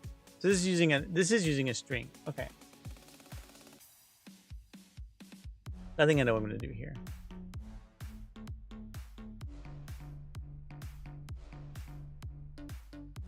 I thought I should write a book about my military experience. It's been so many weird things and stupid things and people that were idiots, and a lot of people were idiots. And that was a very common factor of the military. One time we were on guard duty, because we do a stint on guard duty, and we like did a whole, like, the movies going through the what do they call it? The place where all the Navy corpsmen were, because someone left the door open, and we were hyper efficient at our job, and so like we had the Marines go like doing all the like, you know, indoor tricks, and they almost shot somebody. It was great. Then no one got shot. Good for them for having restraint. But it was interesting. We're gonna go to custom object target. So we're gonna do private string. We'll call it target ID. Why not?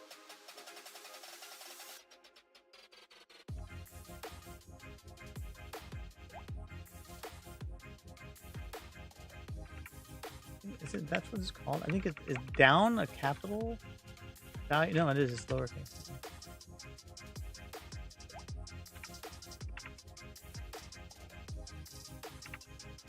Come on. We got this.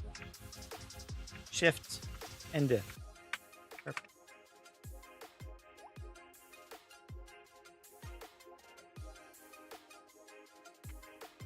Thank you, Copilot. You are so nice to me. Copilot's just doing the work, you know?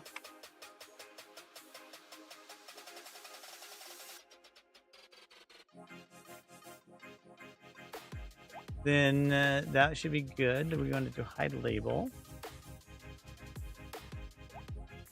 And we would do...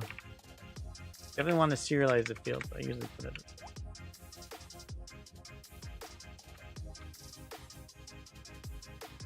Anything else I need to do here? Hide label, target ID, blah, blah, blah, blah, blah, blah, blah.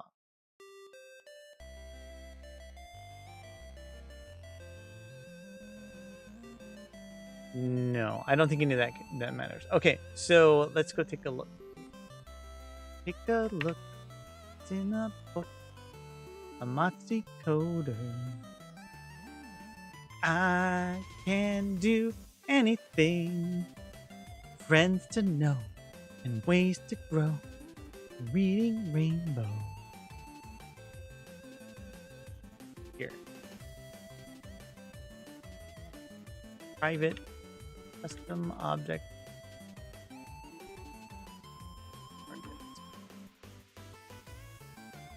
Okay. And I think I have to set it, right? Is that how I do this? Yeah, so when we create it, we have to set those values. I need to like intercept the init method, I think.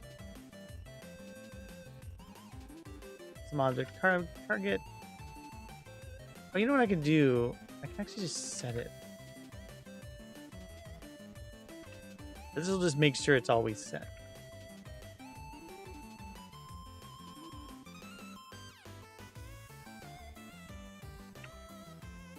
Okay. So then if I set custom, I should get a drop-down list of all the available custom objects I can target. But that's just a theory. A code theory. I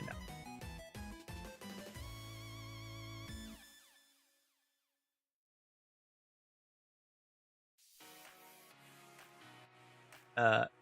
Whenever the compilation finishes. I guess I should whip out the dad jokes. Whip them out, baby. Why did Karen press Control-Alt-Delete? She wanted the task manager. Who was it I was talking to? Oh, my daughter. My daughter was using a Karen reference. And I said, how would you like it if it was your name instead of Karen? She goes, so? Okay. She's at that age. Got it. I'm a bit worried about my friend who can only see his right eye. He said there's nothing left for him.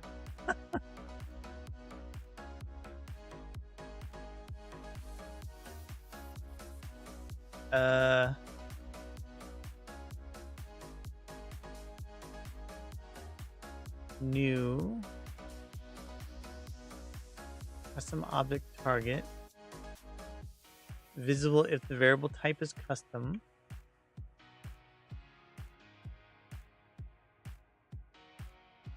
Target ID, hide label, serializable. The only thing I could think is maybe it's still not creating the blank object. So this should work. Serializable. That should be okay.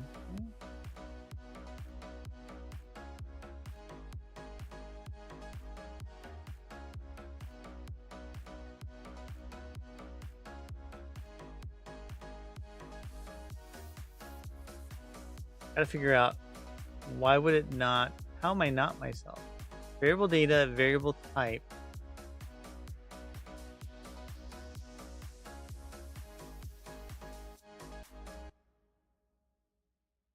Has anyone ever seen I Heart Huckabees? I always say, how am I not myself? No one ever says anything about the movie. I must be the only one. Oh, we got custom there. Did the build work? Or did I get an error? No, it worked. Okay.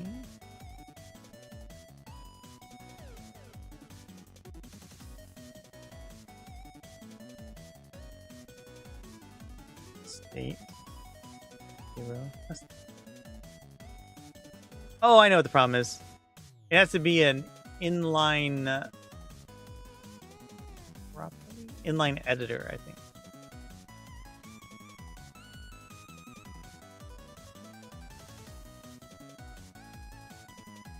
So one thing I missed here is it's got to be inline editor. Then we're going to do inline property.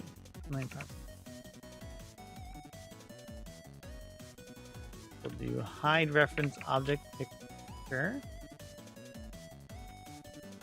And nope. I didn't serialize it either. Well, that's another reason it wouldn't show up. Hide label.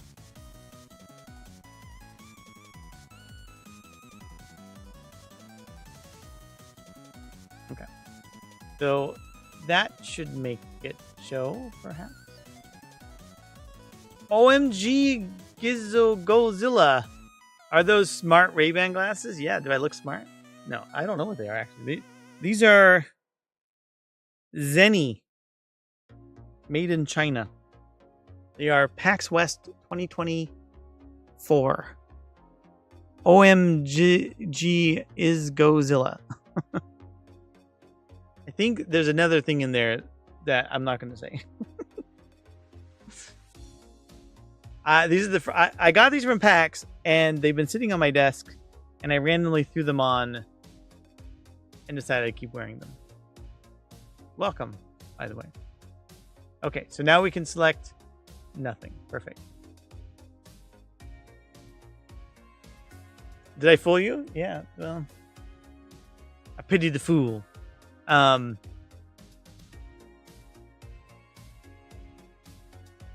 seem to work fine. I mean, I'm sure that they modeled them after something. I mean, I don't know what they did for PAX. I even got, I should show you what I got, because you're interested in my glasses. Hold on a second.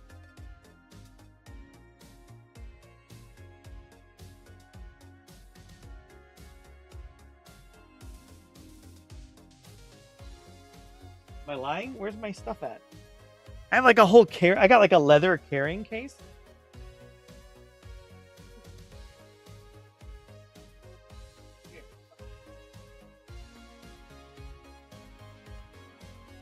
At the end of PAX, they were walking around handing things off.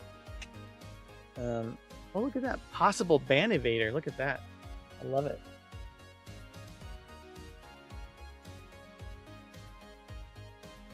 Wait, where's my buttons? How do I live without you? I want to know. How do I live? Okay. So I got this case at PAX. There you go. It's backwards because my camera's backwards. Or is it forwards? Maybe it's forwards. Yeah. It's got little pockets. And it came with a PAX glasses case. They just give this stuff to you. It's got a little glasses wipe. I should use that. So basically, when you go to PAX, if you're an exhibitor, once they start closing down, the people who run booths have to get rid of a lot of stuff. And they don't want to keep it with them. And so while we're taking our booth down, there's just people coming by saying, "Hey, you want this?" We're like, "Sure, I'll take it." And I'm not really a glasses wearer, but I mean, I got little, sack holders, or maybe these are for. Never mind. Got a little Zenny gaming partner. Look at that. Want to become a Zenny gaming partner? Email us at partners. Yeah, right. I mean, I'll take the glasses. Why not, right? I don't take this stuff seriously enough to wear this stuff, but I felt like I might as well make use of them. So instead of coding, I'm explaining why I have these glasses. Want to know how I got my glasses? You've been to a few in the past, IT related, but none of them had anything good. Have you been to PAX or just events? I don't it. Partly could have been where we were located too, but it always seems like at the end of the event, people just come flying by and here's some crap, take our crap. Sometimes we had to say no. I was like, no thanks, don't want it, bye. We got these little nubs to put on your controllers, which I don't know, seems weird to me, but whatever. But they came in these nice little cases, and they look so official and fancy.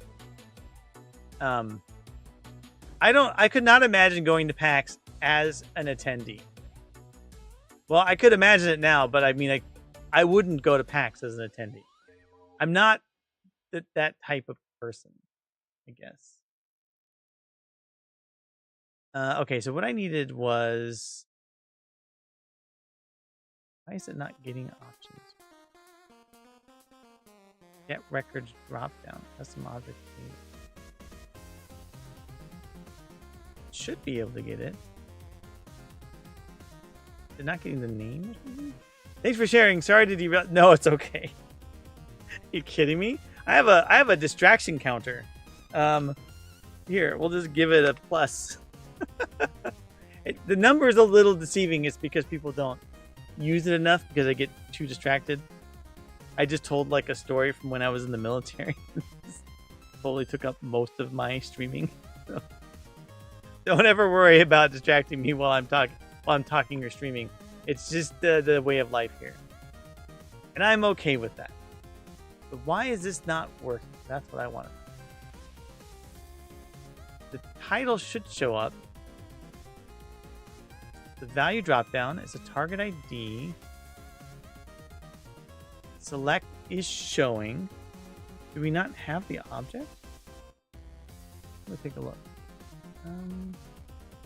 We have an object here.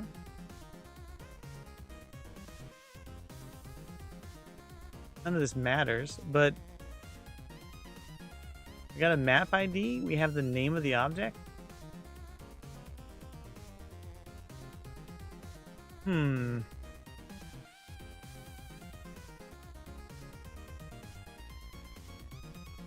me, that means that the objects are not in the database. So that would mean somehow they didn't get synced. I want to do sync catalog data. I want to do... Do you make your own graphics for the games? Also, these look sick. For Alterium Shift, the graphics are a mix of... Hold on. I'll tell you what art is ours versus what art we like use asset stuff for. What is going on with my browser? I don't understand what is wrong with my browser when I'm streaming. Something is... am I still streaming? Am I here? I don't get it. This is driving me nuts.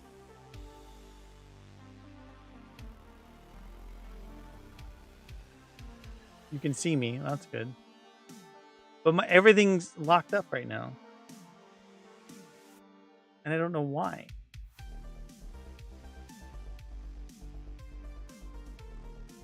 Is it this window that has a problem?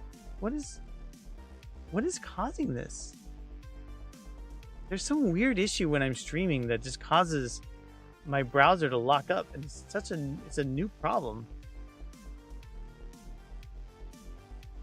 Close that. Let's just open Steam.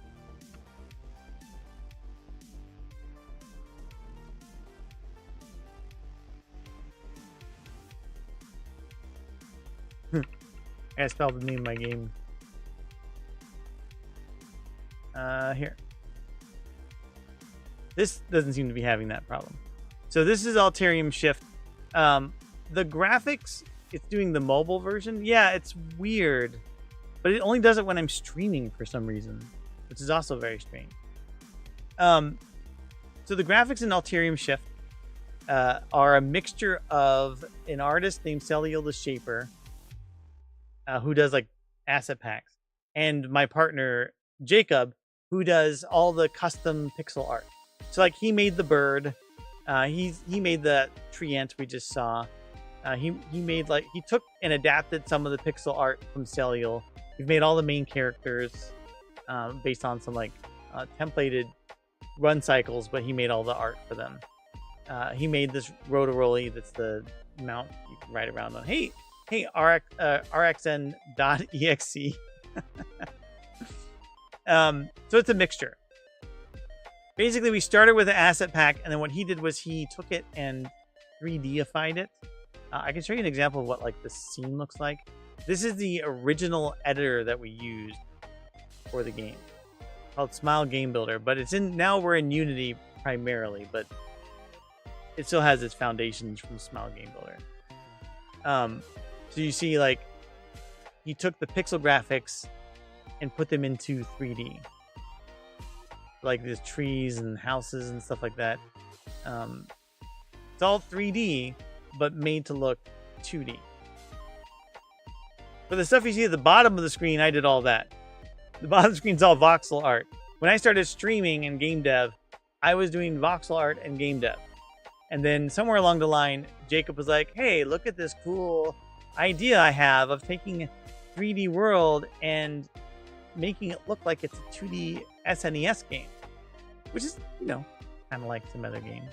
But the whole point was to make the angle of this game evoke that retro feel. Does Satisfactory do this too? I haven't played Satisfactory. Although I've heard good things about it. So, the rest is history. We just started working on this project, and we have a game in early access on Steam. Wishlist. They are Satisfactory. Oh.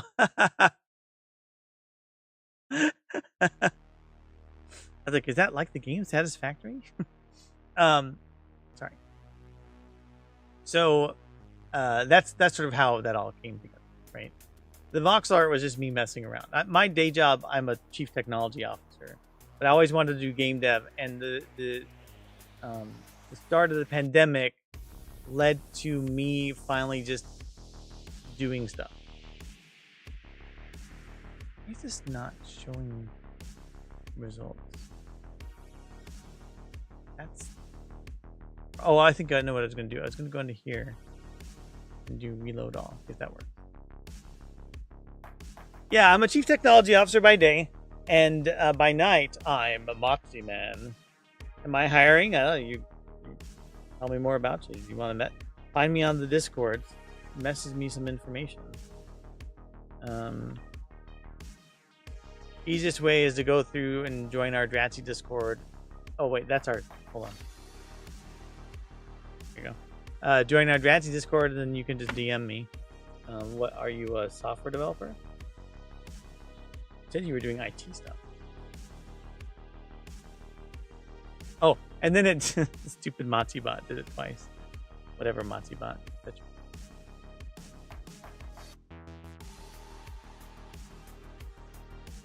Maybe what I'll do is I'll delete this and see if I can make another one. Security engineer Python.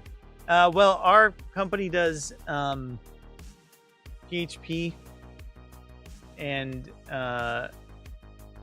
AngularJS, Node.js. What's the word? Why is the word escaping me? Hold on. I know the word. Docker. There we go. Docker containers in AWS using ECS. We don't have any security engineers. We have our IT people who are the closest thing, but we have 2 of them. 3 if you count the person who does a lot of the desktop support type of stuff. Let's see. No, it's not giving me any results. Why would it give me? How am I not missing? You're welcome to message me information, but we don't use Python.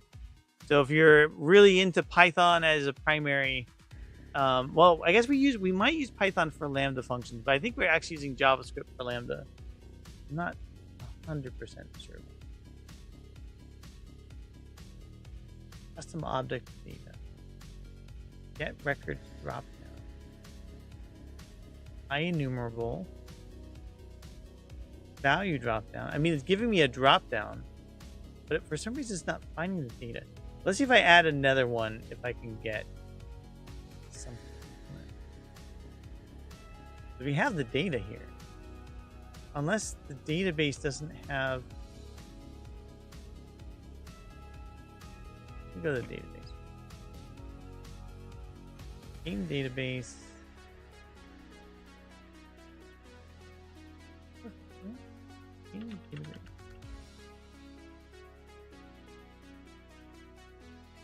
Custom object data.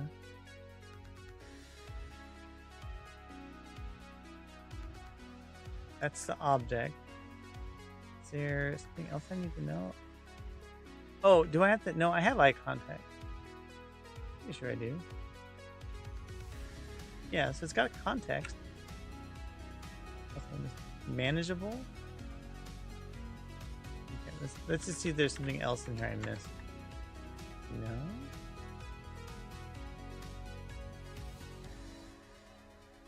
Okay, so I'll just try adding another object and see if there's something about it.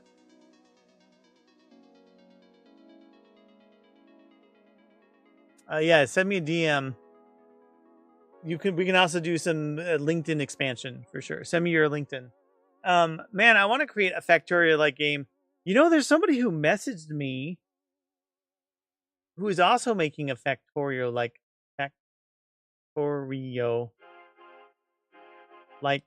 game. Factorio-like? Where are you? I thought they were pretty cool.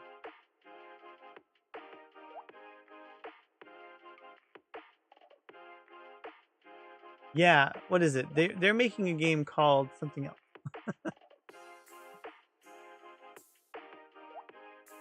Oh yeah, they got like a lot of wish lists too. Where's your game at?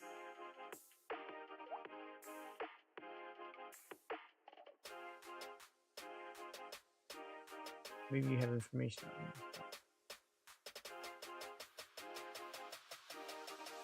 I like their game because it also uses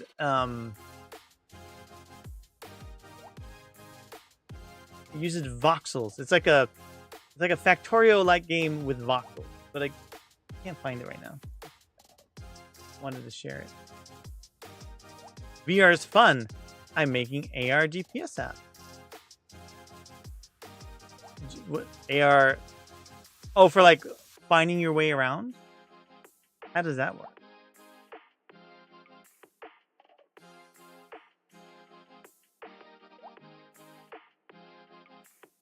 That sounds cool. Inside your house. Just so I know how to get, my house is so big.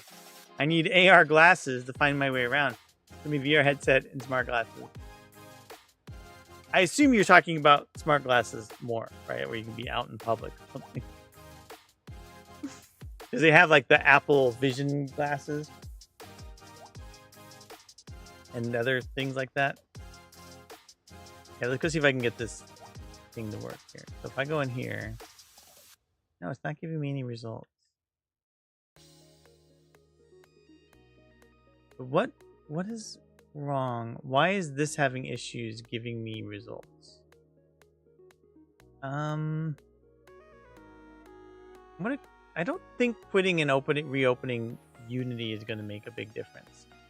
But sometimes weird state things happen. So let's find out. Let's play a game. Well, not play a game. Let's make a game. Outdoor navigation using your phone as a mobile hotspot. Yeah, that's true. Because I know you can use VR headsets with phones. A tethered... Can you imagine, like, oh, I've got a GPS headset. And you're just like, I can walk 10 feet. But now I know that I am 10 feet away from where I was before. That would be kind of silly. I mean, they have plenty of, like, the new Meta Quest is fairly robust, right? Just got that for my nephew for his 21st birthday. No, so it's not giving me any result. Okay. There's something else that I'm missing. Maybe what I should do...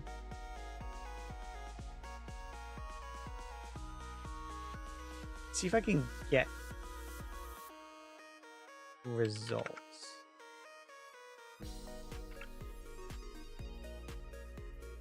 Get records. Oops. Get records of type custom object.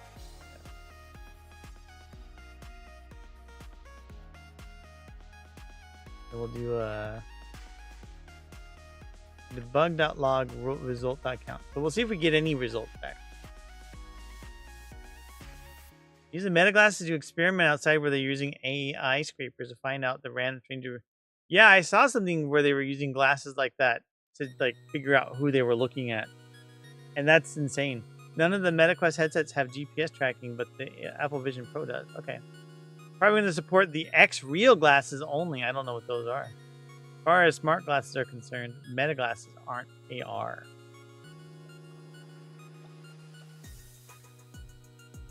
They aren't. I'm funny. Okay, so it's not finding anything from the game data. Get records by type.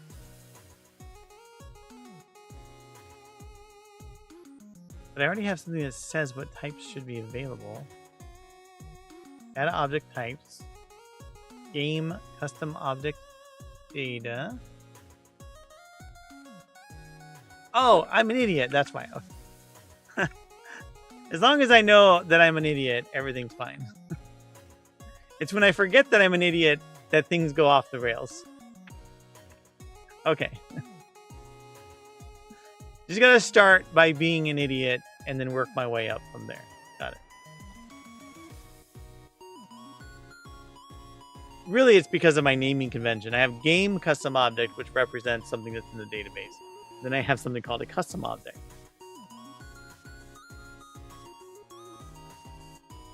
They don't have a screen or an app store for the Meta Ray-Bans. I mean, I can't imagine wearing this stuff all the time. I think that when they have the, the nanites that live in your blood and like just automatically attach to your eyes, then I'll be fine. I don't want to put glasses on to wear everywhere, and I don't want to wear contact lenses. Okay, there we go. What a lot of work for that stupid drop down. Okay, but that's okay, because now I can test what I want to test. So we've got the object. Oh, crap. Oh, what do I need to do?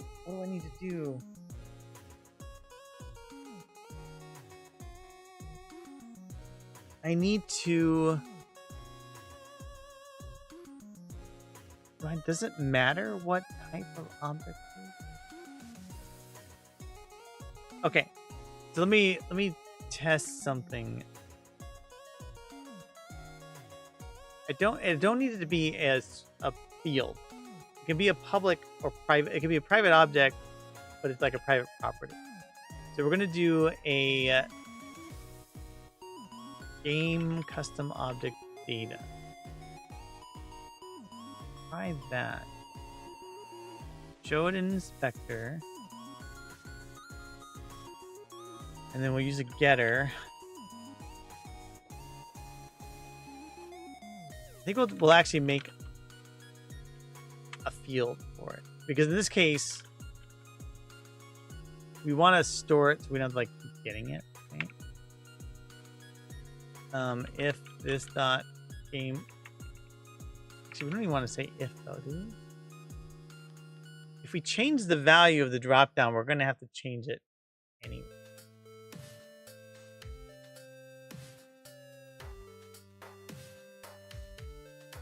Okay, if this dot custom object data is null, or I don't really need to do this. So can I do a context ID? Does not equal target ID.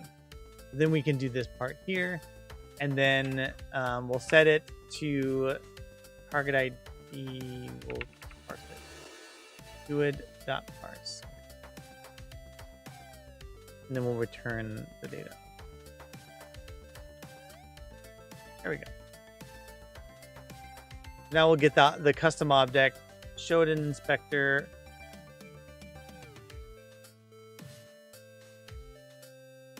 I really want to show it in inspector. What do I want to do? What I want to do is have a drop down list that represents the values that could be set.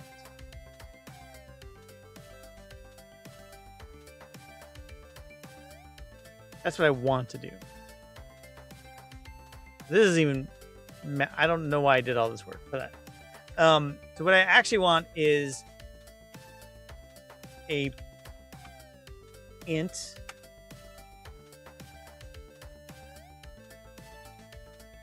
target variable index. How am I going to do this?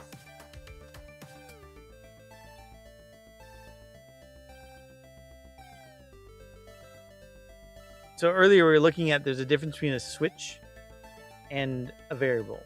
They both have numbers because I'm using the Smile Game Builder's variable system in Unity. So I'm having to retrofit logic into their nonsense here, which is fine. But I have to figure out if I want to make a discrete difference between switches and variables or implicit difference. I feel like I want it to be implicit. Makes sense.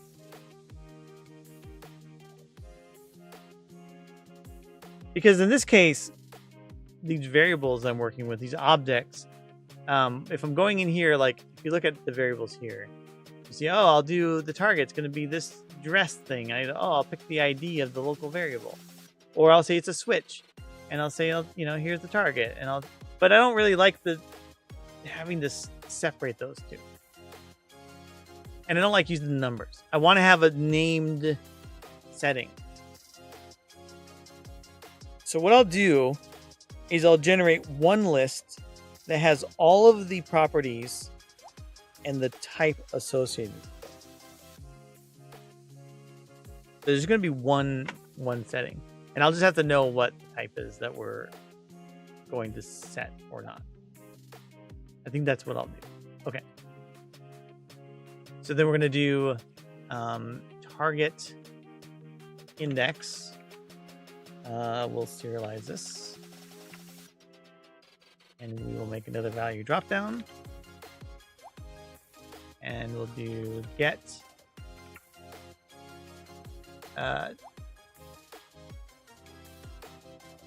target properties.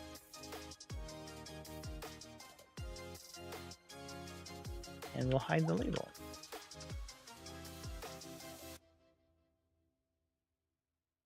I don't even need this garbage here. I don't know why I did that. Not even needed. Okay. So private IEnumerable get target properties. This is going to get all the properties from that target. I think it would be prudent to let the custom object do that work for me. Would it be prudent? Yes. No? I already have the custom object doing some work with reflection. So it seems like I should be able to get a list from this, right? How would this work? So it would have to be, I would get a list with, or a dictionary. I don't know if I want to make this object do all that work. I guess there's a problem. I think I want to make my other object do the work. I don't think I want this object to know something might be pulling a list. I'm going to use this thing right here, right?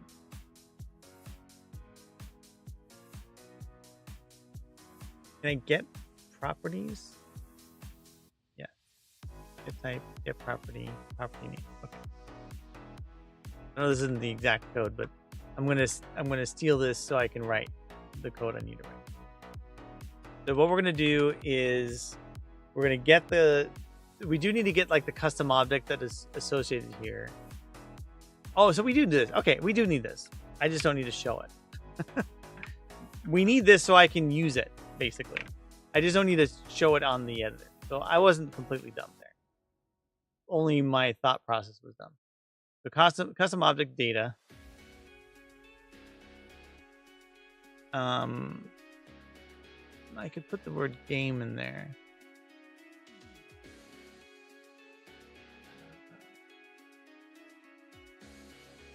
Current. Because I have this weird thing where there's like two different objects, I named these poorly.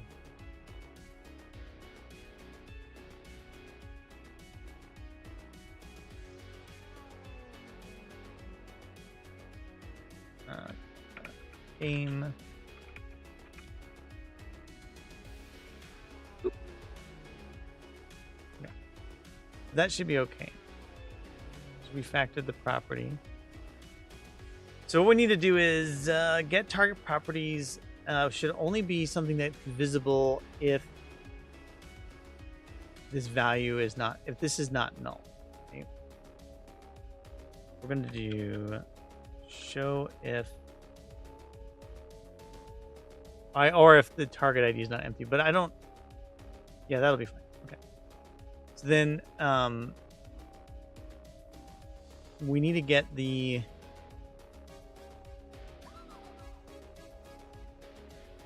properties of the target object.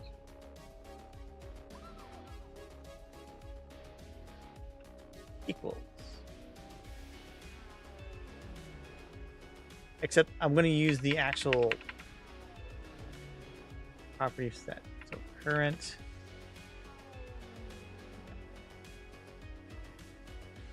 There we go. Propertiers. Okay. So we'll get all the properties. We got each one. And then we'll loop over each one of these. Do I care about? No, I don't care about for each because we're in the editor. So properties, get custom attribute. Yeah, we could probably do that. So we're going to get all the variable attributes and we're going to get all the non-variable attributes. IEnumerable, do I care about it? No, I'm going to just return a value dropdown, right? Yeah. So for each property, if it does have a variable attribute, great, we'll do something with it. If it has a switch property, great, we'll do something with it. Okay.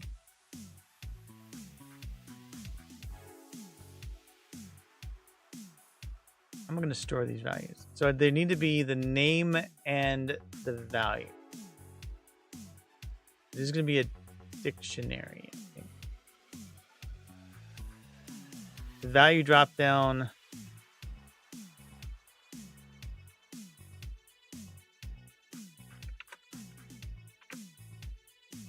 Value drop down list. Perfect. Okay.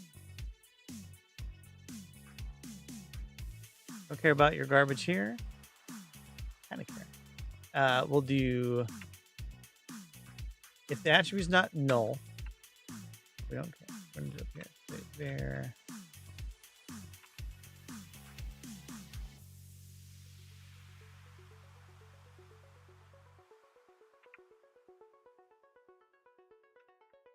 I spell property name. There you go. So then we need to do like the property name is going to equal property name plus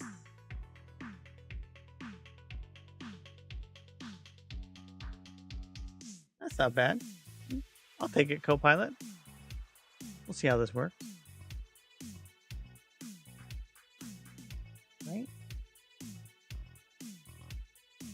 We'll go with it. So then we need to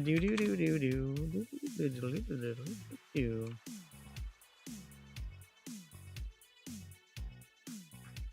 Only real thing we have to do here is get the index.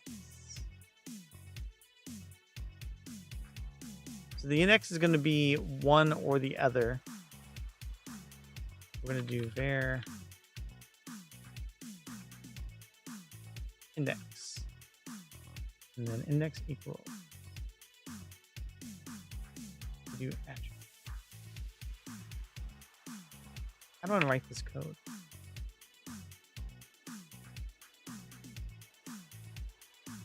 Yeah. Yeah.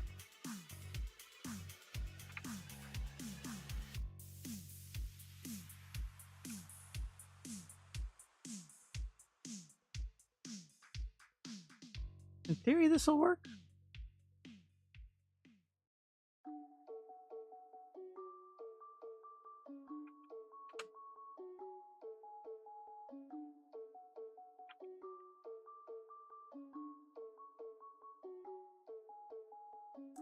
Switch attribute. I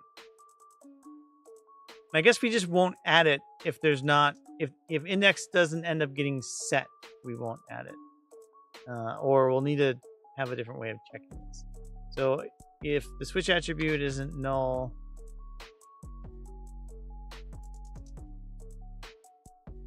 we set index or we continue. I guess that would make sense, right? So basically, we're kind of doing an early break. Why is this complaining? Is because I never must be initialized. Int. Now I can get away with it. Yeah, so that'll work. So we're going to add this, and then we'll add the index. And so this should get us a list of the available properties. I think there's only one property right now, so whatever. But it will be expandable, theoretically. We get a drop-down list. We get this garbage here, and then we're going to say return result, right?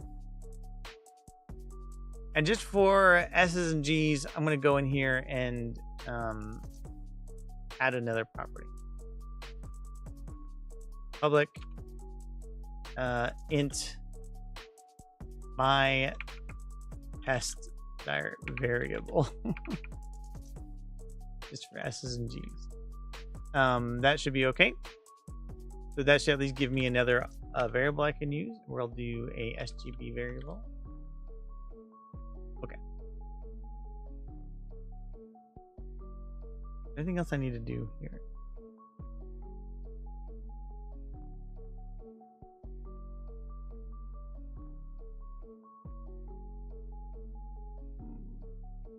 Get rid of that. Get rid of that. Get target properties. Did I use it? Yes.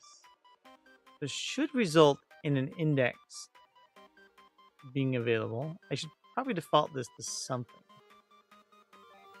Make it -1. Just for like posterity.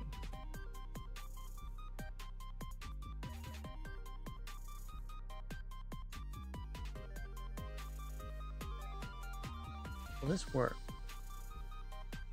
Really? We'll find out. Let's go run it.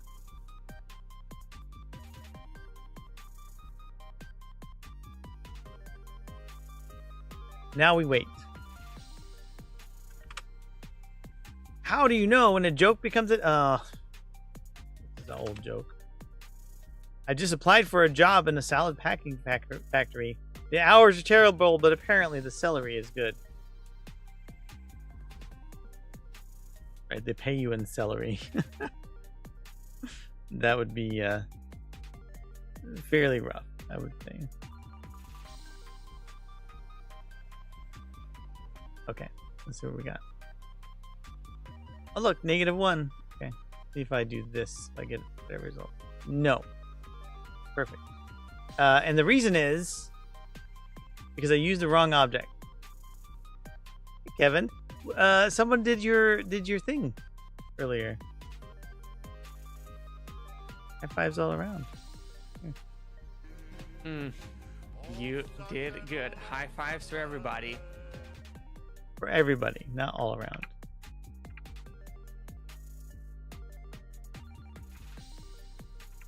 I need to be able to get this value. How are you? Good morning. Tell me about your life. What's up? How's your game going? Are you happy and you know it? Clap your hands. If you're happy and you know it, and your face will surely show it. Okay, so then...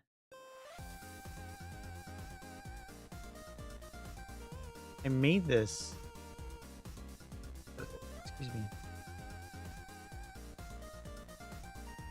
This needs to be capital.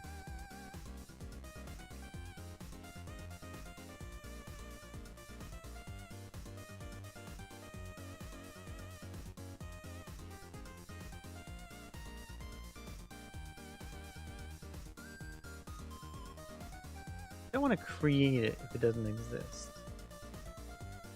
I think we're just going to return it if it exists.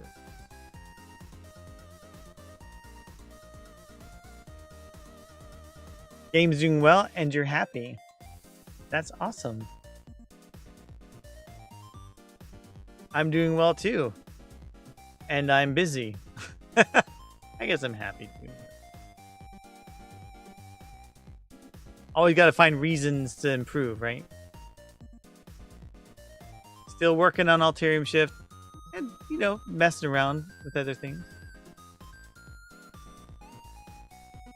Just for S's and G's, as the kids say.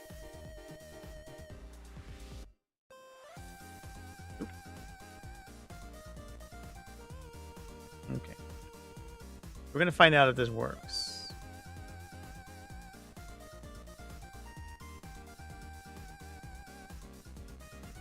My eldest daughter has learned to crack her knuckles, and she can just crack every knuckle. It's so, like, she's just like pop, pop, pop, pop, pop, pop. Like, how do you get knuckles like that? I mean, yeah, my knuckle is cracked, but not like hers. She's just like, sounds like some musical percussion. Do you have a release date on your game yet, Kevin? Like my glasses, by the way. Can't see without my glasses. Okay. So I don't need it to be in 32, but that's not bad. So this is kind of what I wanted to go for, right? So I can basically select, well, it's not selected. Oh, because it's the same freaking index. Oh. How am I going to do this? I have to, like, Hungarian notate it or something?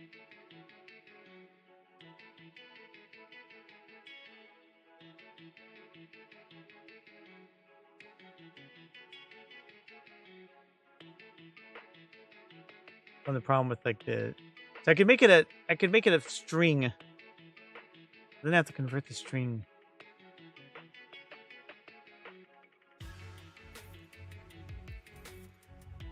Or I could put a number in front of the number. Make it a float. Get rid of everything after the or before the decimal. How do I want to do this? How do I live without you? I want to know. The problem is that there's two different types of data, and they can both have overlapping indexes. I'm trying to use a value drop-down list.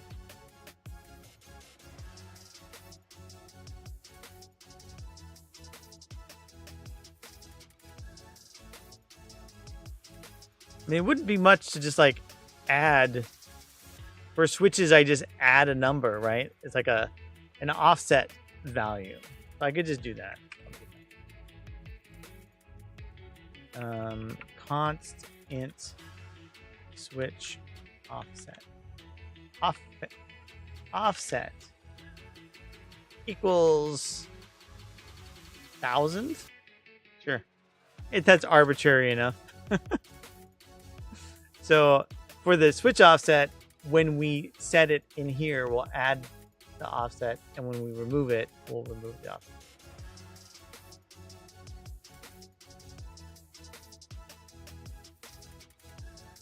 So that'll make sure we don't end up with like unindexable items. I've said Q2 2025 at least. Yeah, well, you know, Kevin, for 3 years we've been saying we were going to release in Q4. The first target date was Q4 2023. And then we got a publisher in 2022, and we all agreed that 2023 wasn't going to work.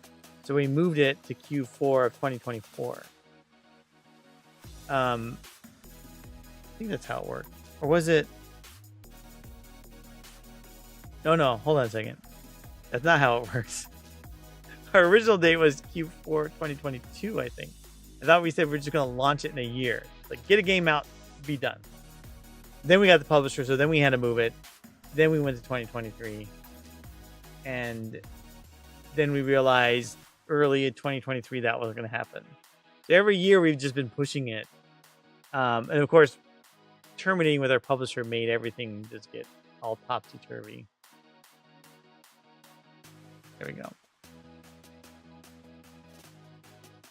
I don't really need it to show that it's a Boolean or an integer. It's helping me right now. But so when I've selected it, then I can show the value that I'm going to want to look for. How does it work with variables? With variables, oh yeah, so we just that's all, right? You just check the variable and then it does a comparison. Okay. That's cool. So I have to figure out how to make this part work. But I think that's going to be for another night because it's a work night. It's almost 11. I think it's reasonable to say I should probably wrap up. It's about my wrap up time. And this is, I mean, this is like, I started my stream. So when I started my stream, I told everybody, and everybody being randomness, because I think it was randomness and one other person, that on Tuesdays, I'm going to try to work on Ulterior Shift. On Saturdays, I'm going to mess around. But I do need to do some less glamorous work.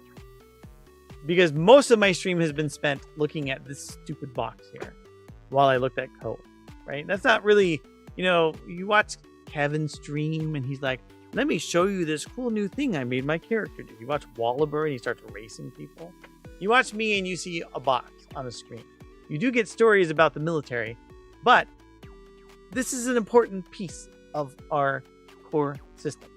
Because one of the things I learned in the very beginning of my journey to make the fast travel was we don't have a way right now globally to manage the state of fast travel. We all have our strength. My strength is boxes and data. I work with the data side of things. I don't do the pretty stuff. And so I made this custom object idea because I need to have a way to have a database object that has its own settings and its own state. So that during the game, when you interact with a node, it's able to say the node's been activated. Because when you get the fast travel, we've got to be able to only fast travel the nodes that you've activated. Otherwise, if you could go anywhere, well, we're screwed because you're going to break the whole game. So we have to control the story, right? So until you've opened a node, we've got to control the story to that point. So that's what this all started from. But then I'm like, wow, it'd be really nice if I had this ability to have nodes that I can, or different custom objects that I can create. So it was a journey, but I've got all the pieces, all the pipelines in place. The only thing I got to do now is make the comparison of the condition work and make something that allows me to set those values. But I'm like 90% there. It's pretty core functionality. I think on Tuesdays, what I'll probably start working again on is the battle system and the fishing system. I'm not sure which one I'll do first, but maybe fishing because fishing's almost done. And it's just I need to fix some bugs and clean it up a bit. The new fishing game hopefully will be a lot more fun than the old fishing game. I think I could even show it. Do I have a way to go to it? I think I do. I'm a little nervous because it's been a bit since I've tested it. Let's find out. Oh, one thing that's... Oh, there's the fast travel thing. This is me sort of testing the positioning. So I have this idea that if you can do fast travel, you have a little box down here and you select the location and it'll show it on the map. The map will move around and stuff. But we don't want to look at that right now. So we want to make that go away.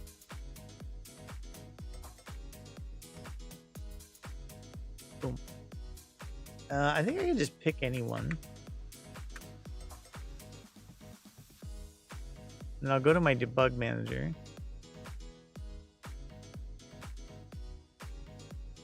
And I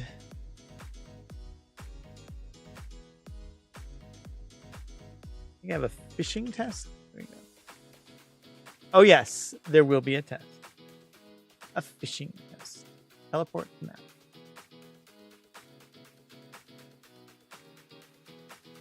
All right, let's go fishing. That's not the right graphic, but we'll pick our rod. You can pick your rod and you can pick your bait, but you can't pick your rod bait. Wait. We'll get a worm on there. I'm not totally in love with the way the bait gets attached. I feel like I want to still get the bait to be somewhat pixel enlarged. No. Ooh. So this is what I'll start working on is the fishing mini game. I don't know if we'll ever make it where you can like lower the line because it's really just about like getting the trick to getting the fish to take the line, right? And right now the fishing mini game is super easy. So we're gonna have to like do some work to make it feel more challenging. But you know, at least visually that's what it looks like. We got some levers and stuff to pull, but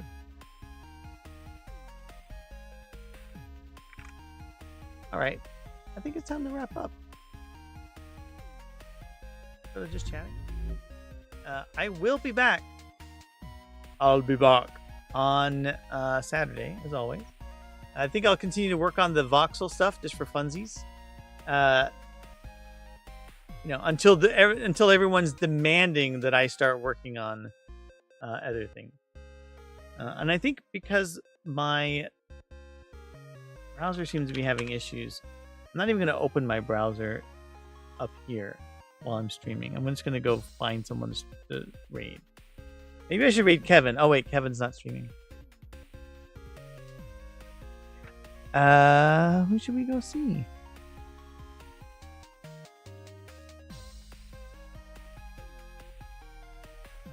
Dude, Jitspo.